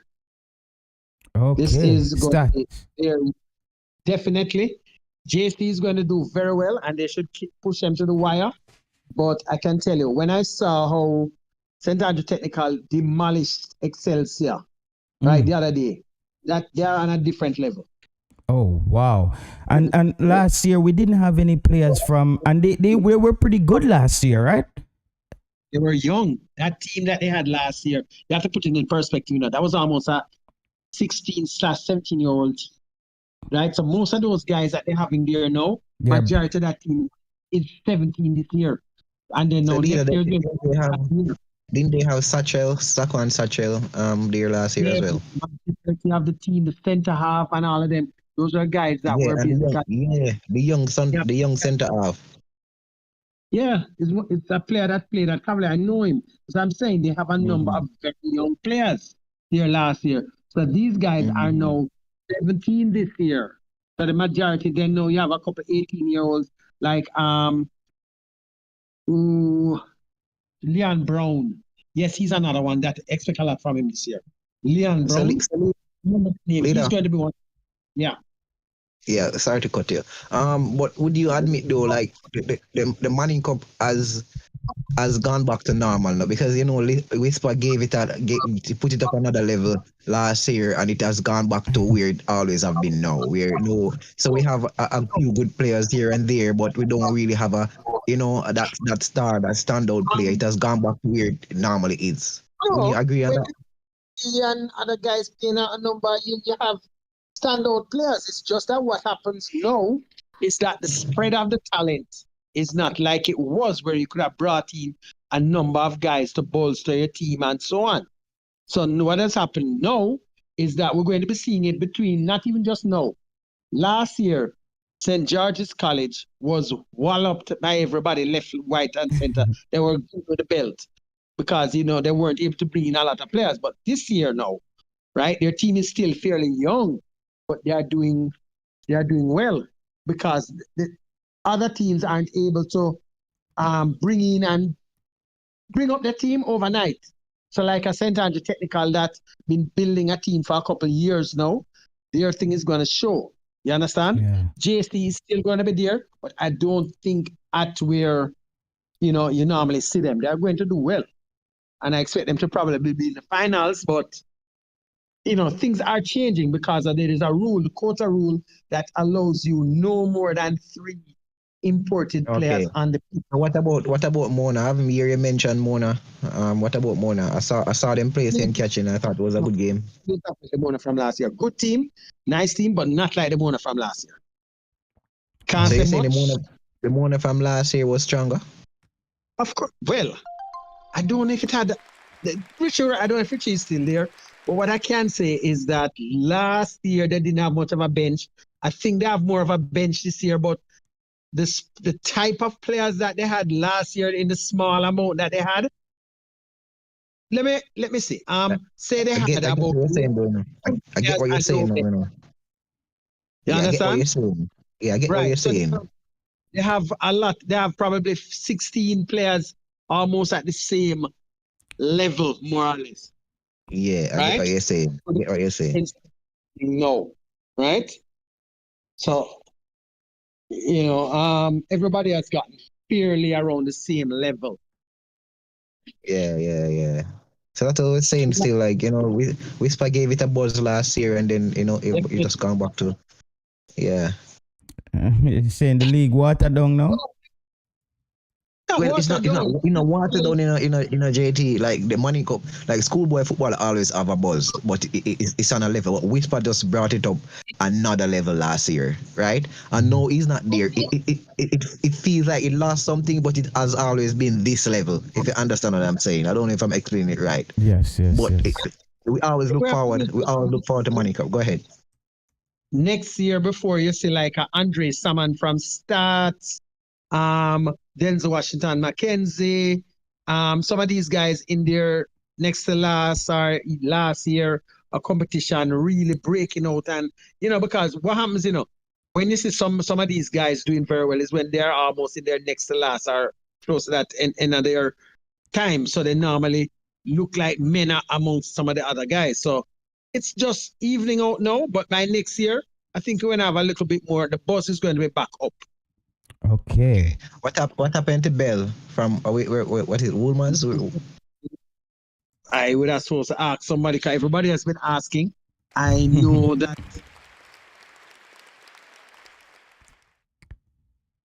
Hello? Yes, we're here. We're here. Call was coming. Okay, I know that people were asking me the same question, right? But I can't say right now. I'd have to check. Richie Royal is saying, leader, that the bench is the same, babies. and Mona, I guess. Babies were probably bigger babies than last. Last year, Bell hasn't played from season. I'll have to find out where Bell is. Okay. And that's another thing that we run into with in a leader and web is the consistency. Sometimes you get a player who gives you a good season and the next year they just disappear. No, I didn't hear what you said a while ago. No, I said the consistency. A lot of times you have a player flare up in the Manning Cup and give you a brilliant season, but they're unable to kick on the next season and add on to that performance from last season. Because a lot of times these guys just do well at the schoolboy level. They can't manage that next step up. when you take No, some of but these even guys in the Manning Cup, I'm talking, leader, like they will have a good season in the Manning Cup last year, and then this year you don't really hear anything about them. Some of these guys. I'm not sure about that. Guys that were there last year. Okay, Clarendon, you're going to be hearing a lot about some of those guys at Clarendon eventually. It's just that, I don't even know what to say, read that, because, you're actually saying that it's true for some of them. Some of them have dip, because I know of, there's one youngster, Cleo Clark. Yeah, he's another guy that was hot sometime back at Garvey Massio. Yeah. He's back there, Yes. and he's doing fair, but not where He was. it's like he has played Premier League in here, and it's like I agree with you. I and agree then with you, leader. he's- Yeah. A year or two ago, he was actually the man at Garvey Messiah, and but when the captain left, and for him to take up that mantle and bring the team home, he failed last year. And then not looking that good this year. I was shocked to know that he was even still there. Not looking the same. And he's in the Not Prem. looking the same at all. Yeah, he was part. Well, he didn't play much of the Premier League last year. He was in the Premier League the year before. Okay, and and I don't understand that, people.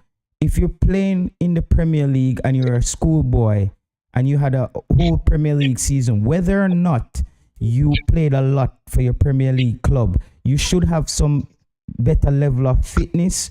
At least you should have developed a little bit more football-wise. Going back to a lower competition, I expect you to be a bit more dominant. In the case of Cleo Clark, last year he didn't do much for his Premier League club. So probably that's why, because the year before when he was sparking a bit, he had trained throughout with the club. It's like Adrian Reed at St. George's. Everybody has a little thing and that thing about this kid now.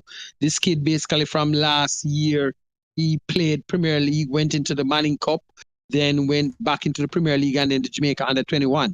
And he's sharp. And then he also played in the Caribbean Club Championships and had, I think he had a outstanding game in one of them. I'm not sure which one, but, so you see his thing, keeping it consistent. It's not just going out there, training for some of the times, and then you have to be consistent. If you want to take your thing to the next level, you have to train consistently and be doing it. You can't be doing it just part of the time and then start and stop. You have to be consistent. Yes. Leader, as we have another 20 minutes to go in the show, and today the show, we wanted to talk about the formation that Jamaica is playing, which is a 4-4-2, and the flexibility that comes with the 4-4-2. You think this is a formation that is going to take us, is a formation we can continue with going forward based on your observation and your knowledge of football, both of you guys? Do you think that's something that the coach hypothetically, if you guys were the coach, how would you approach this? Is this something, because I believe that we need to become more of a front foot team, similar to the Reggae Girls. They were very compact, defend very well, but I think the margin for error is either you win 1-0, or you draw, or you lose the game. So the odds in a way is a bit, I would say it's negative football. Some people would say you're not really losing, but you're not really winning much. How would you think this formation for these players, it fits what we're trying to do? Are we ever going to see this Jamaica team start scoring goals? No, for me, okay, the first thing is we knew beforehand that this was one of the coach's preferred formations where he was coming from. So this is not new. However, he's also let you know he's adaptable to certain things. I think he has played 3 at the back already.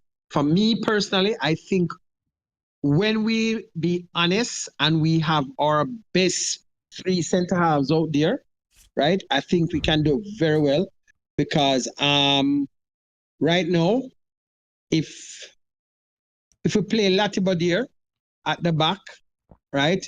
With it might be an all European, all English backline though, with the 3 at the back there, Might right? Make the Damien Low fans them comfy, later. No man, look here. If you really think about it right now, because Latibeaudiere I think for a lot of people has done very well. Yes. Right? He's actually a centre half, but he uses the ball well. Pinnock also can use the ball well, right? What's the other guy's name? Deshaun Bernard, similar thing.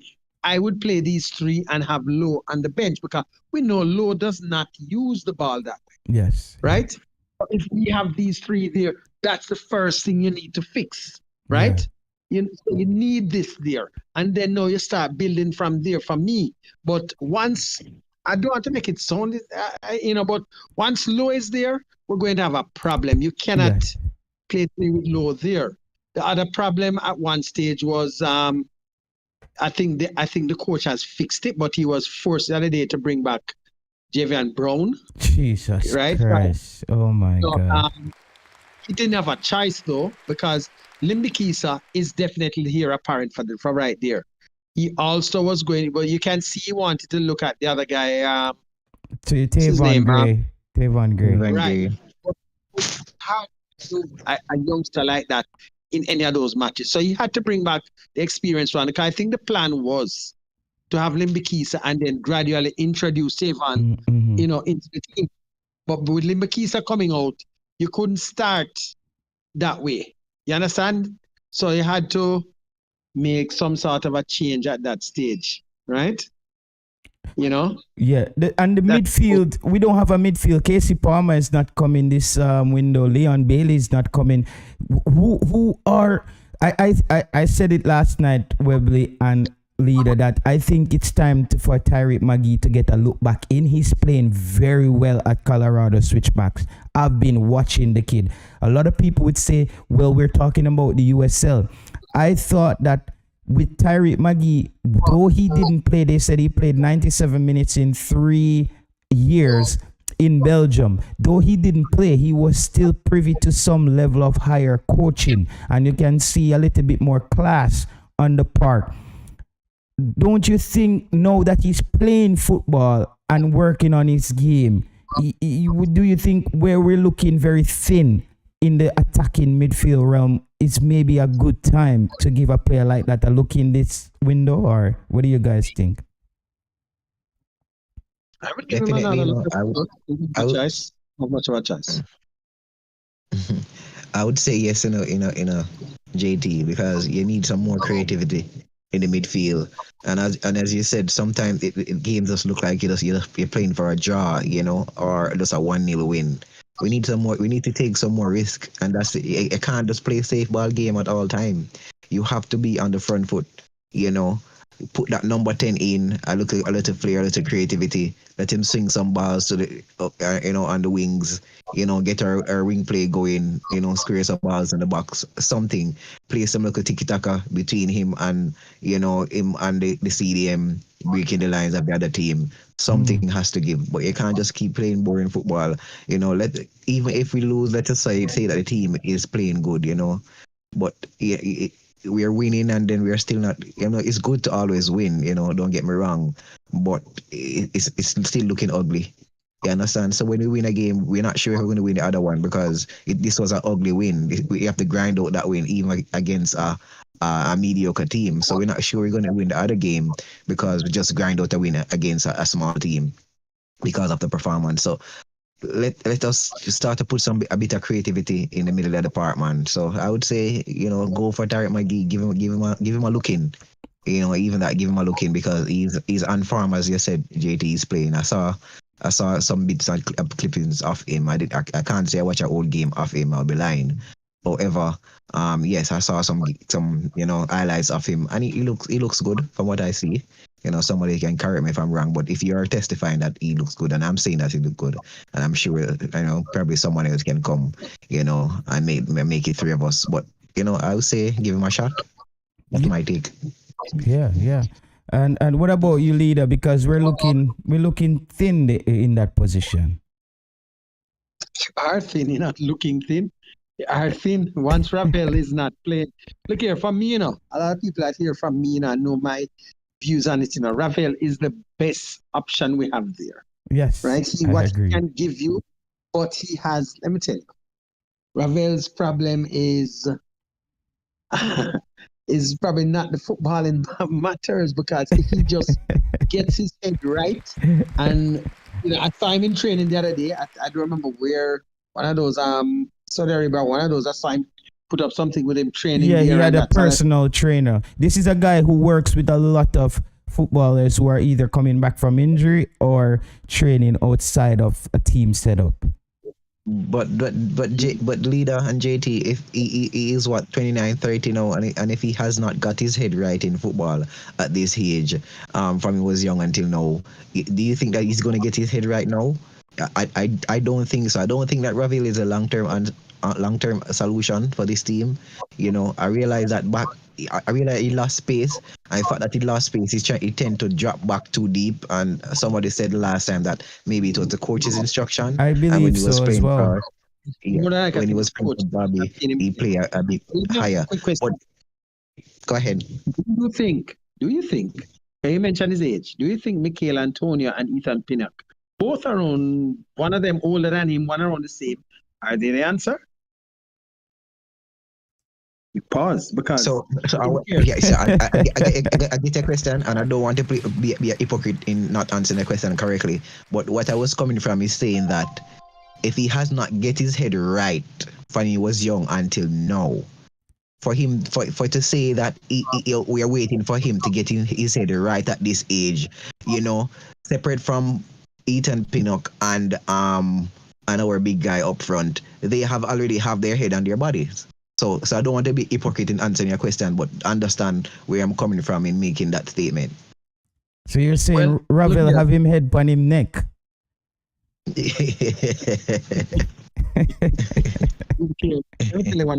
I'm involved in football. I've managed a lot of teams, and sometimes you have that creative genius that you just can't teach certain things. Ravel does things that you just can't teach. Let's look at it. One of the biggest managers said that this youth is a genius, right? And you can see it when he's on song. He is. All due respect, bro, we all agree with you. Nobody's disagreeing with you. As you said, and we have known, we're talking about his headspace, not his footballing ability. Right? So we're not talking about his footballing ability. He is genius on the ball, and we know that. Right, but it is football. Is now his headspace we're talking about, and I don't see he's fixing his headspace to be the solution for the Jamaican team. So that is my take on that matter, to be honest. I have to respect leader for that, because the way how leader talk about the Ravel thing, that's the same scope or the same angle I'm looking at it from Webley. I believe that when you look at the team, even an unfit Ravel Morrison in camp, he still can play a role, because now we're gonna have to depend on Daniel Johnson and to flagship this thing. We're already not getting any goals. I tell people that I'm not happy that Leon Bailey is injured, but I'm okay with it now, because I need Ronaldo Cephas out there. He scored a brilliant goal, one opportunity, one goal this weekend against Galatasaray. The guy works hard off the football. JT, some things I don't want person to take this the wrong way. Like, some things are blessing in disguise. Like, it give us now a platform to look at the team without Leon Bailey. Yes, right? yes. That's what it is. So we're not. And the great thing about that, Webley, if a player like Ronaldo Cephas comes in and he plays well, it now forced the coach, when Leon Bailey is not playing well, to be substituted. Definitely. Because here, one of the things the coach said, if you remember, when he mentioned the addition of Cephas, he said that, okay, we are well served in certain areas, because he knows that so far he has seen Gray, he knows Bailey. So in his mind, he said, okay, so we really don't really need him, but we're going to look at him, right? So now, Cephas must make sure to grab this opportunity, because what is even more important, these are away matches. Yeah. These are the tougher matches. So if he does well, right, it's going to mean a lot to us if he can do well in these matches. Yeah. And I just want to add this, that I would rather Ravel Morrison over DJ, to be honest. Me too. I swear to you. I rather I just feel like Daniel Johnson has digressed in his I don't see what improvement. I don't see what he brings to the team. I don't see what he brings to the team. A person talking about control. A person talking about how he can control the game. At one stage, he was control the game. very well, and then I think he's even at his club, he's sliding. He's sliding. Right? He's sliding. Thank God some people they on the show people where we understand what I talk about. People, I said it earlier, guys. 1 second. People, remember to hit the like button on the video. And thanks for tuning in. It's Monday afternoon, as I said 13 days ago. Jamaica will need to get those 3 points against Grenada. And not just 3 points. We need to get goals. Shamar Nichols who played this weekend against PSG, played at Claremont. Trevante Stewart got a few minutes out there on the park. He had one tussle where he hustled and got a ball and fired it off the left foot, but it didn't he didn't shoot it on target. However, Ronaldo Cephas, for me, I was so impressed with the young man's composure in front of goal. That has always been a deficit when it comes on to Jamaican attacking players. They seem to get a bit fidgety in front of goal, them, a bit jiggy. He was very composed, level-headed. Soon as he had that one-on-one, he knew where he was going with the ball and he found the back of the net. No, guys, me saying that, remember to hit the like button, guys. Segue, does Shamar Nichols gets a call up this window for you guys? Mikel Antonio should be back. Shamar Nichols would not be back in my team. Shamar Nichols, I don't think, haven't scored a quality goal or a goal at the club level or the international level in over a year, people. In over a year. I can't remember Shamar Nichols being on the score sheet. Do we call back a striker who hasn't scored in over a year and has shown us that he's prone to missing open chances? Or do we move forward and give another striker a look in? What says you two guys? One thing before we have to look at, the two games that we have are both away games, right? And the thing is, you mentioned Grenada, but you left out who the second match is. Yeah. The second match is the killer. I don't want to look at the Haiti game so fast. I don't want to look so far later. You need, experience. Experience is something that you really, and I can tell you, looking at the coach, I'm going to look at what the coach does. We can see that he doesn't really like making big changes. Yeah, wholesale changes. So he's going to stick with what he knows, and he's going to gradually introduce. The biggest change I've seen him make, and some of them were slightly forced, was when he brought in the new center half the other day, right? That was forced on him, and he did well, right? Damara Gray was also introduced, and then he took his spot. So you can see these, what he wants to do, but he's not open to make no great change. So we're not going to see any great change for these, especially these two crucial matches away from home, right? And I can tell you, and I think it's going to be on a cricket pitch. Yeah, I agree with the leader about the wholesale change, but let us fantasize for a bit like what we would want. I would want to see Shamar Nichols there. I understand what you say. Talk about experience. Shamar Nicholson, he looks even weak for me. Like the defenders were slow off the ball. Yeah, he looks slow. So if I didn't watch Trevante Stewart last game. I don't know if JT did, but if he looks more he only got about 8 or 9 minutes, I think. Yeah, so if he looks sharper and if he looks stronger, give him a shot. That's what I'm saying. And it is sad that we are now talking about Haiti and Grenada, and we're talking like those teams should have been like an easy win for us. I know no game is sure, but come on, So that's what I'm trying to say. We are in the Nations League first round, and we're talking about bringing out the calculator already. We have to start calculating how Jamaica will go through. We cannot live like this, people. If we want to get that respect in CONCACAF, we have to be sitting up there with the top 4 teams, waiting for the small fries to come through and we fry them up. We cannot be down here playing with small fries at the low level. We have said we have got. And we're not going to do that with Shamar Nicholson, bro. We're not going to do that with Shamar Nicholson. We're going to keep, I'm living off memories. Oh, him usually do that, and him did score 1 goal from way out there, so. And yeah, man, when the man they pan farm, come on. Come on, let's move on. Let him get back on form, and then we can give him back a shot. Unless he's come on. Let me read a few comments. Mr. E, no, he says, but he was playing against he looked good, and the Brazilian. I don't know what that comment. Mr. E said we need a goal hungry striker up front like Cephas, Demari, Maggie, goal hungry shooters, and Maggie is firing on all cylinder from outside the box. He seems like he has a shot right now, guys. I don't know if you see 2 of the goals that Maggie scored this season, 2 brilliant shots from outside the 18-yard box. We don't have that in this team. We need those players on the park. Boza looked good versus PSG. JT, he was doing a lot of passing and holding up play. Laugh out loud. On paper, Haiti is always not easy away. He's probably saying there. Jason said, JT is not our current reality. Only informed players only. Madrid said Jamaica is not a top 4 team in CONCACAF. We're fully aware of that. Madrid, we're saying we want to get to that place where Jamaica doesn't have to be having a dogfight in the lower tier. Easy win. Put some respect on Haiti. Man, that Haiti game almost brought back nightmares for me. I'm like, is this Panama all over again? Did the Panamanians change into Haiti jersey? And we were about to pick up 3 at the stadium. I was shocked.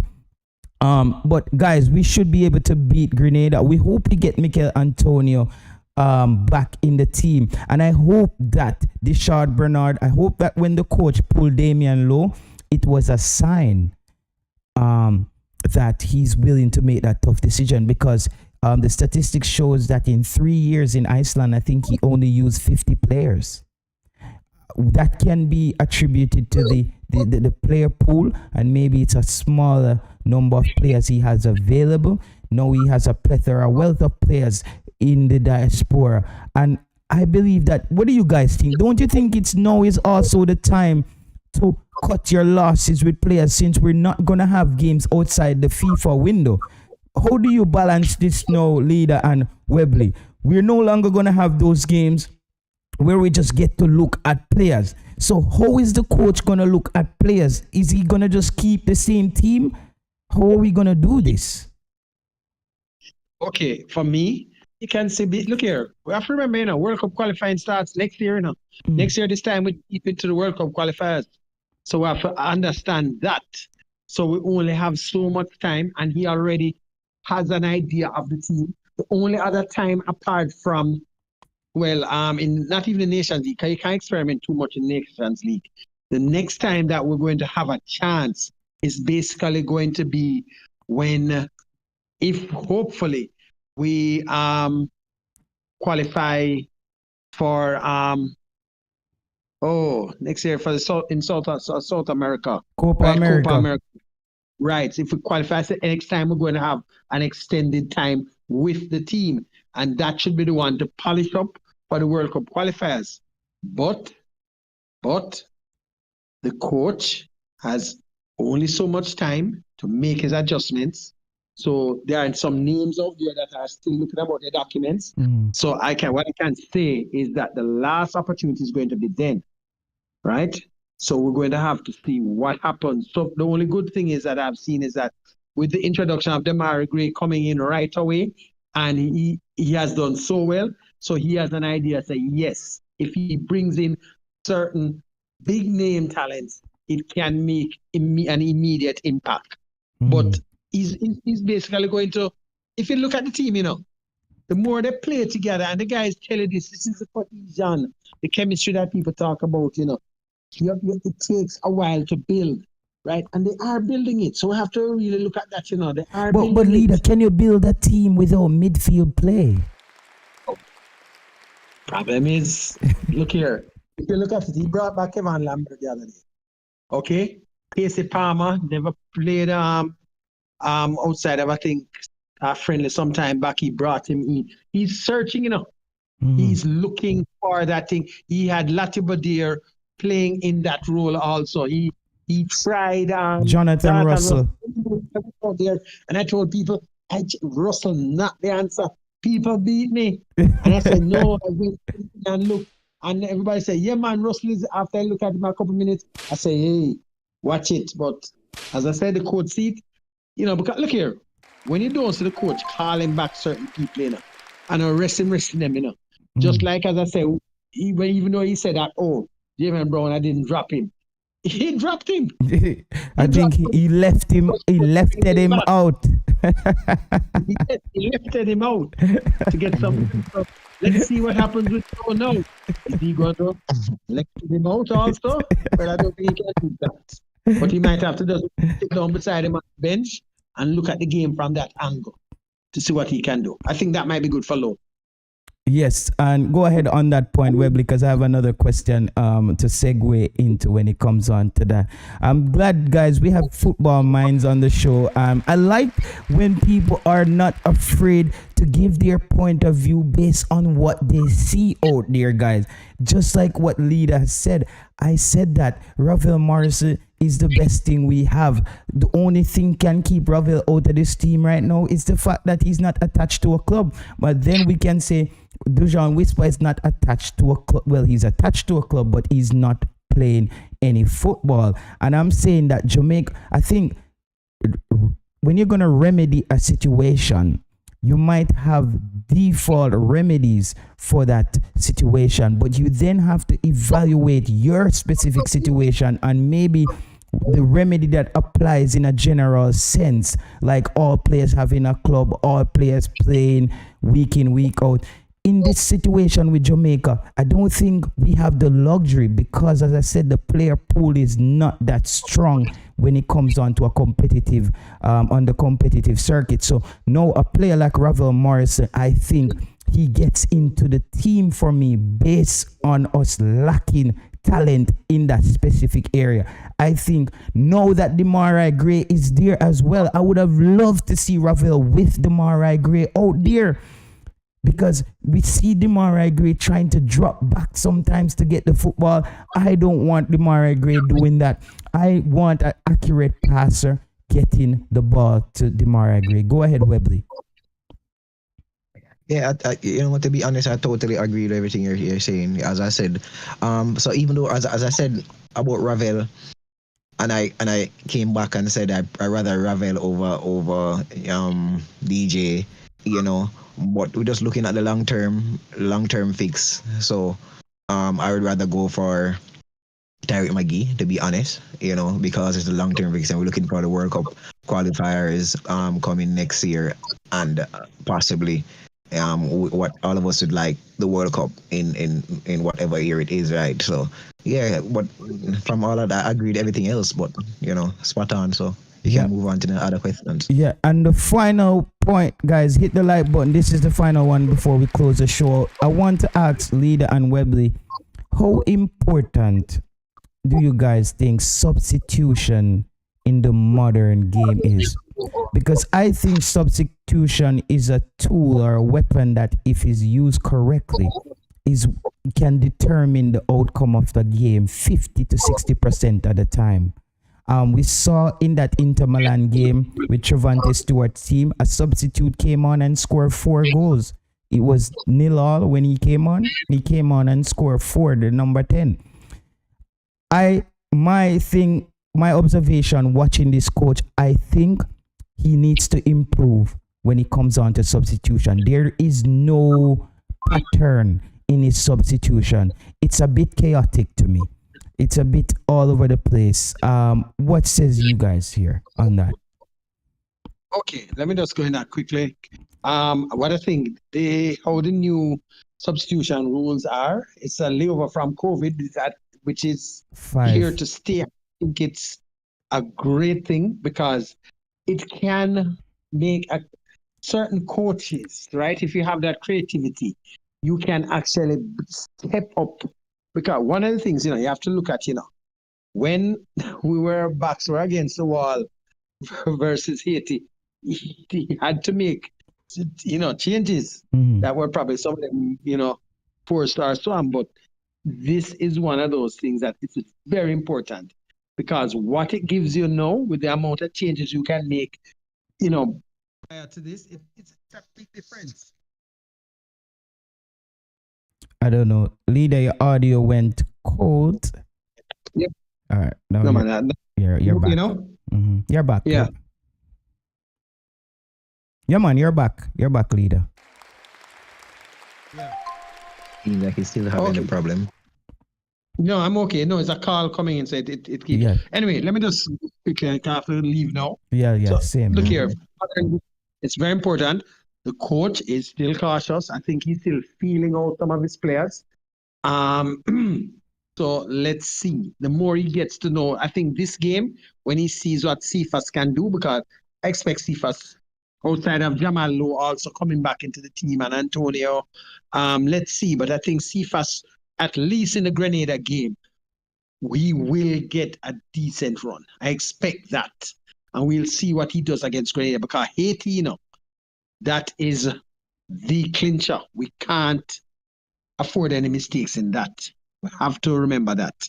Don't you think, leader, if Jamal Lowe comes, I think he's gonna have Jamal Lowe playing that number 10 role, because I think he has done that with Jamal Lowe. Yes.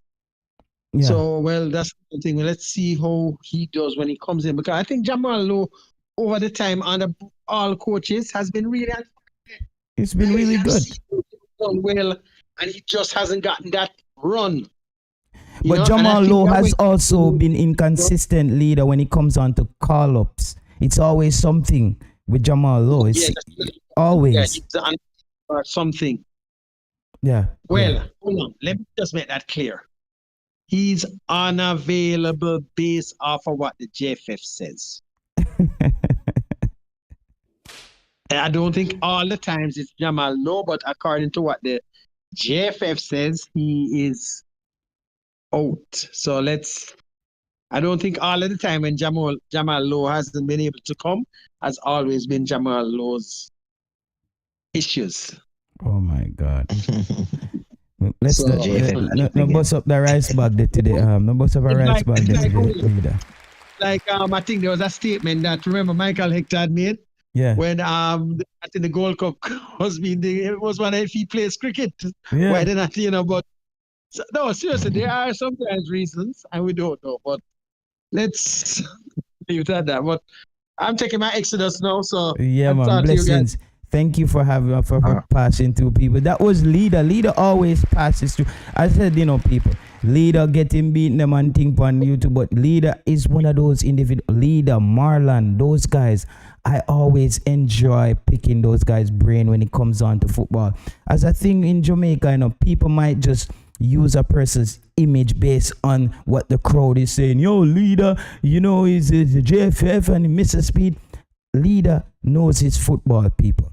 Leader always have and he never holds back whether or not he's wrong or right. I don't think when leader came onto YouTube, he came on and said, guys, I'm right 100%. One thing I know, leader is always straightforward. I'm a straight talker.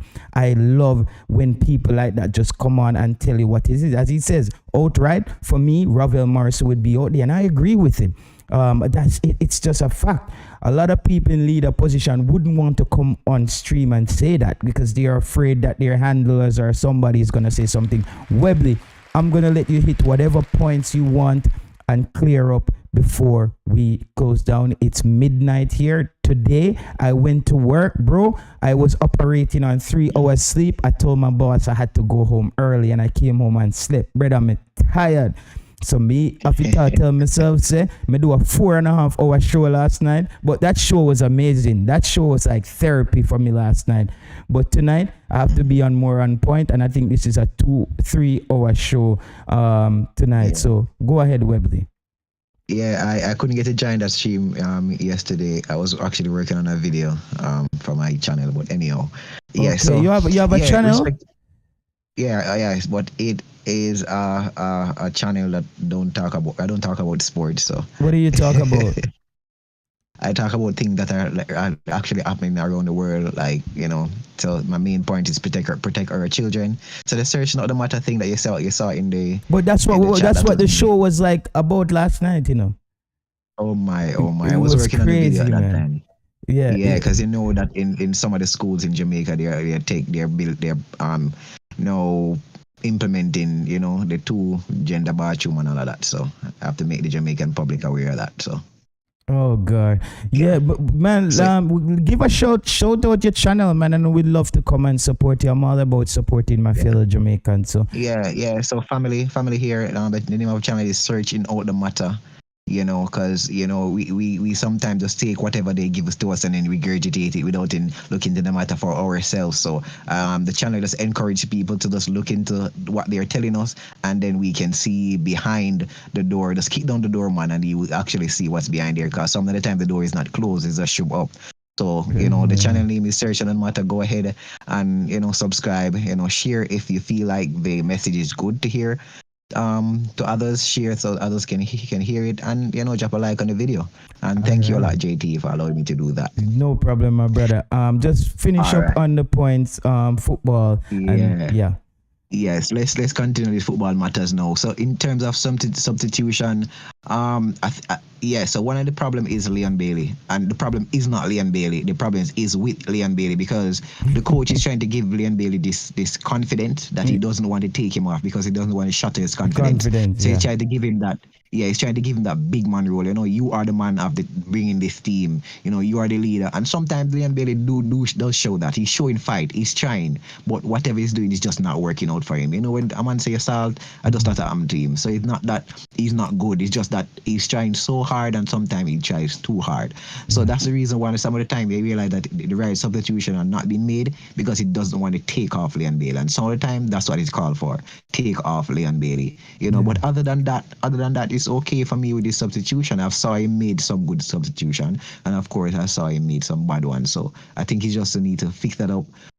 Going into the next round of games, I would love to see some more creativity in the midfield. Yes, we don't. The we don't channel want to play name, faster guys. football. His channel name is Searching Out the Matter. Cygnus Media asks what's the channel name. It's called Searching Out the Matter. Sorry for interrupting you there, sir. Yeah, thank you very much for that, JT. Yeah, so there's a guy on YouTube called Expression, and he said Tottenham used to usually play faster football. That's what we're doing now. We're playing faster football. We need to play some modern day football now, some creative football, some expansive football. You know, so that's what we need to see going into the next round. Do we have the players to do that? I don't know. Let's see. But we're playing like a bunch of scary cats. Scared to Yes, we are playing so conservative. It's like we're in the US or something. We're playing very conservative. It's like a PE type of football we play. It's weird. It's like, bro, I believe that if you're gonna, that's like them say, if you step to a man for war him, you need to go into that battle winning at all costs. Yes. I feel like we go into the battle not to lose. That's what I'm saying. Like, we're so conservative, we are so safe. We are so safe, and I know that he doesn't want to lose because of what the Jamaican public might say. Oh, look on your record, you lose this, and look what Theodore Whitmore did, he win this. You know, but just to add this one thing before I leave. The coach before him, Paul Hall was playing pretty attacking football. Yes, he lost a game and he didn't look well in terms of he lost. Yeah, right. But guess what? We love the football he was trying to implement. And the game that Paul Hall lost, we were up in the game till Alvas Paul came on.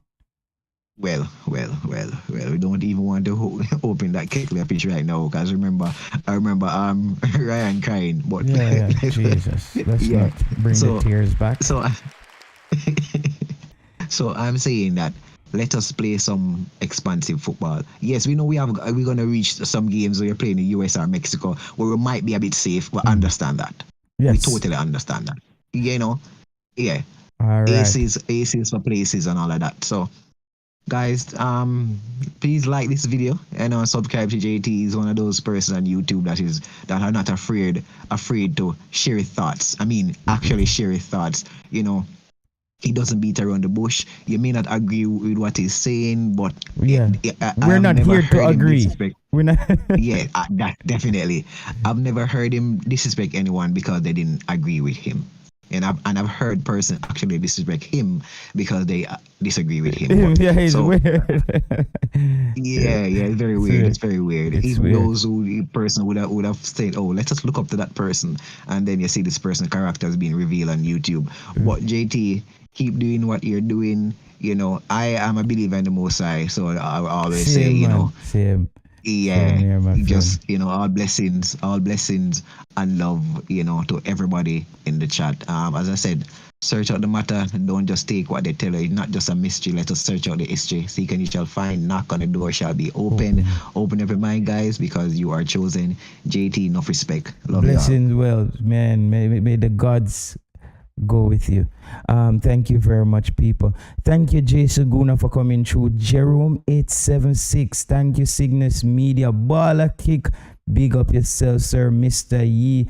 Big up yourself. I just want to give everybody a shout out. Big up all the members to the channel. We have Colin Quest, Brain Drain, Mr. Ricketts. Big up those people who are members of the channel. Avis Williams passed through. Brando, big up yourself. He passed through. Know yourself. Marcus Garvey, the general IT push down there in Trinidad and Tobago, boy. Bless up yourself, my G. Me know say you're yard man. Me just put on the Trini accent through you there. A Trini. You see me? Say, and as of the national team, probably in the spring of 2024, I would call him. Big up Baller Kick, Zabad. Big up yourself. Mr. United passed through for a bit. Don't know if he's still here. Enough love and respect, my brother. Jay Saguna again. Blessings to everyone. Jay Saguna, hope the family and everybody is good. Everybody have a wonderful Monday.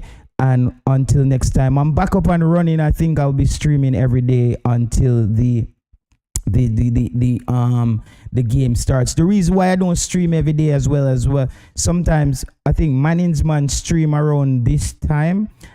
So I kind of wait till the team is playing, and then Manning's man is probably off with the team, because my time, if I have to wait till Manning's man finish streaming, I would be starting to stream now, and then it would be 3 o'clock my time when me finish and go to work get up by 7. You see me? So it doesn't work. So I don't see the sense of 2 or 3 shows happening at the same time when it's a limited amount of fans on YouTube, and we're all talking sometimes about similar things. So I just free up the space when like Man's Man and those guys are back, and just watch their show in that period of time. So now I think he's gonna be off with the team. So if they're not doing shows, I'll be doing more shows every day now. And JD takes the daytime. I watch JD when I'm at work. JD is usually in the day, and then Ryan is later tonight, and then Military drops in and out. He doesn't go live as much, but I check out his short videos. Formula Sport as well, he does the short videos. I know Coach's decks come on quite late too sometimes, so the later shows, because I'm working, I don't get some of those late shows. But big up everybody and everybody out there, and stay blessed, people. Stay blessed, man. Stay blessed until next time.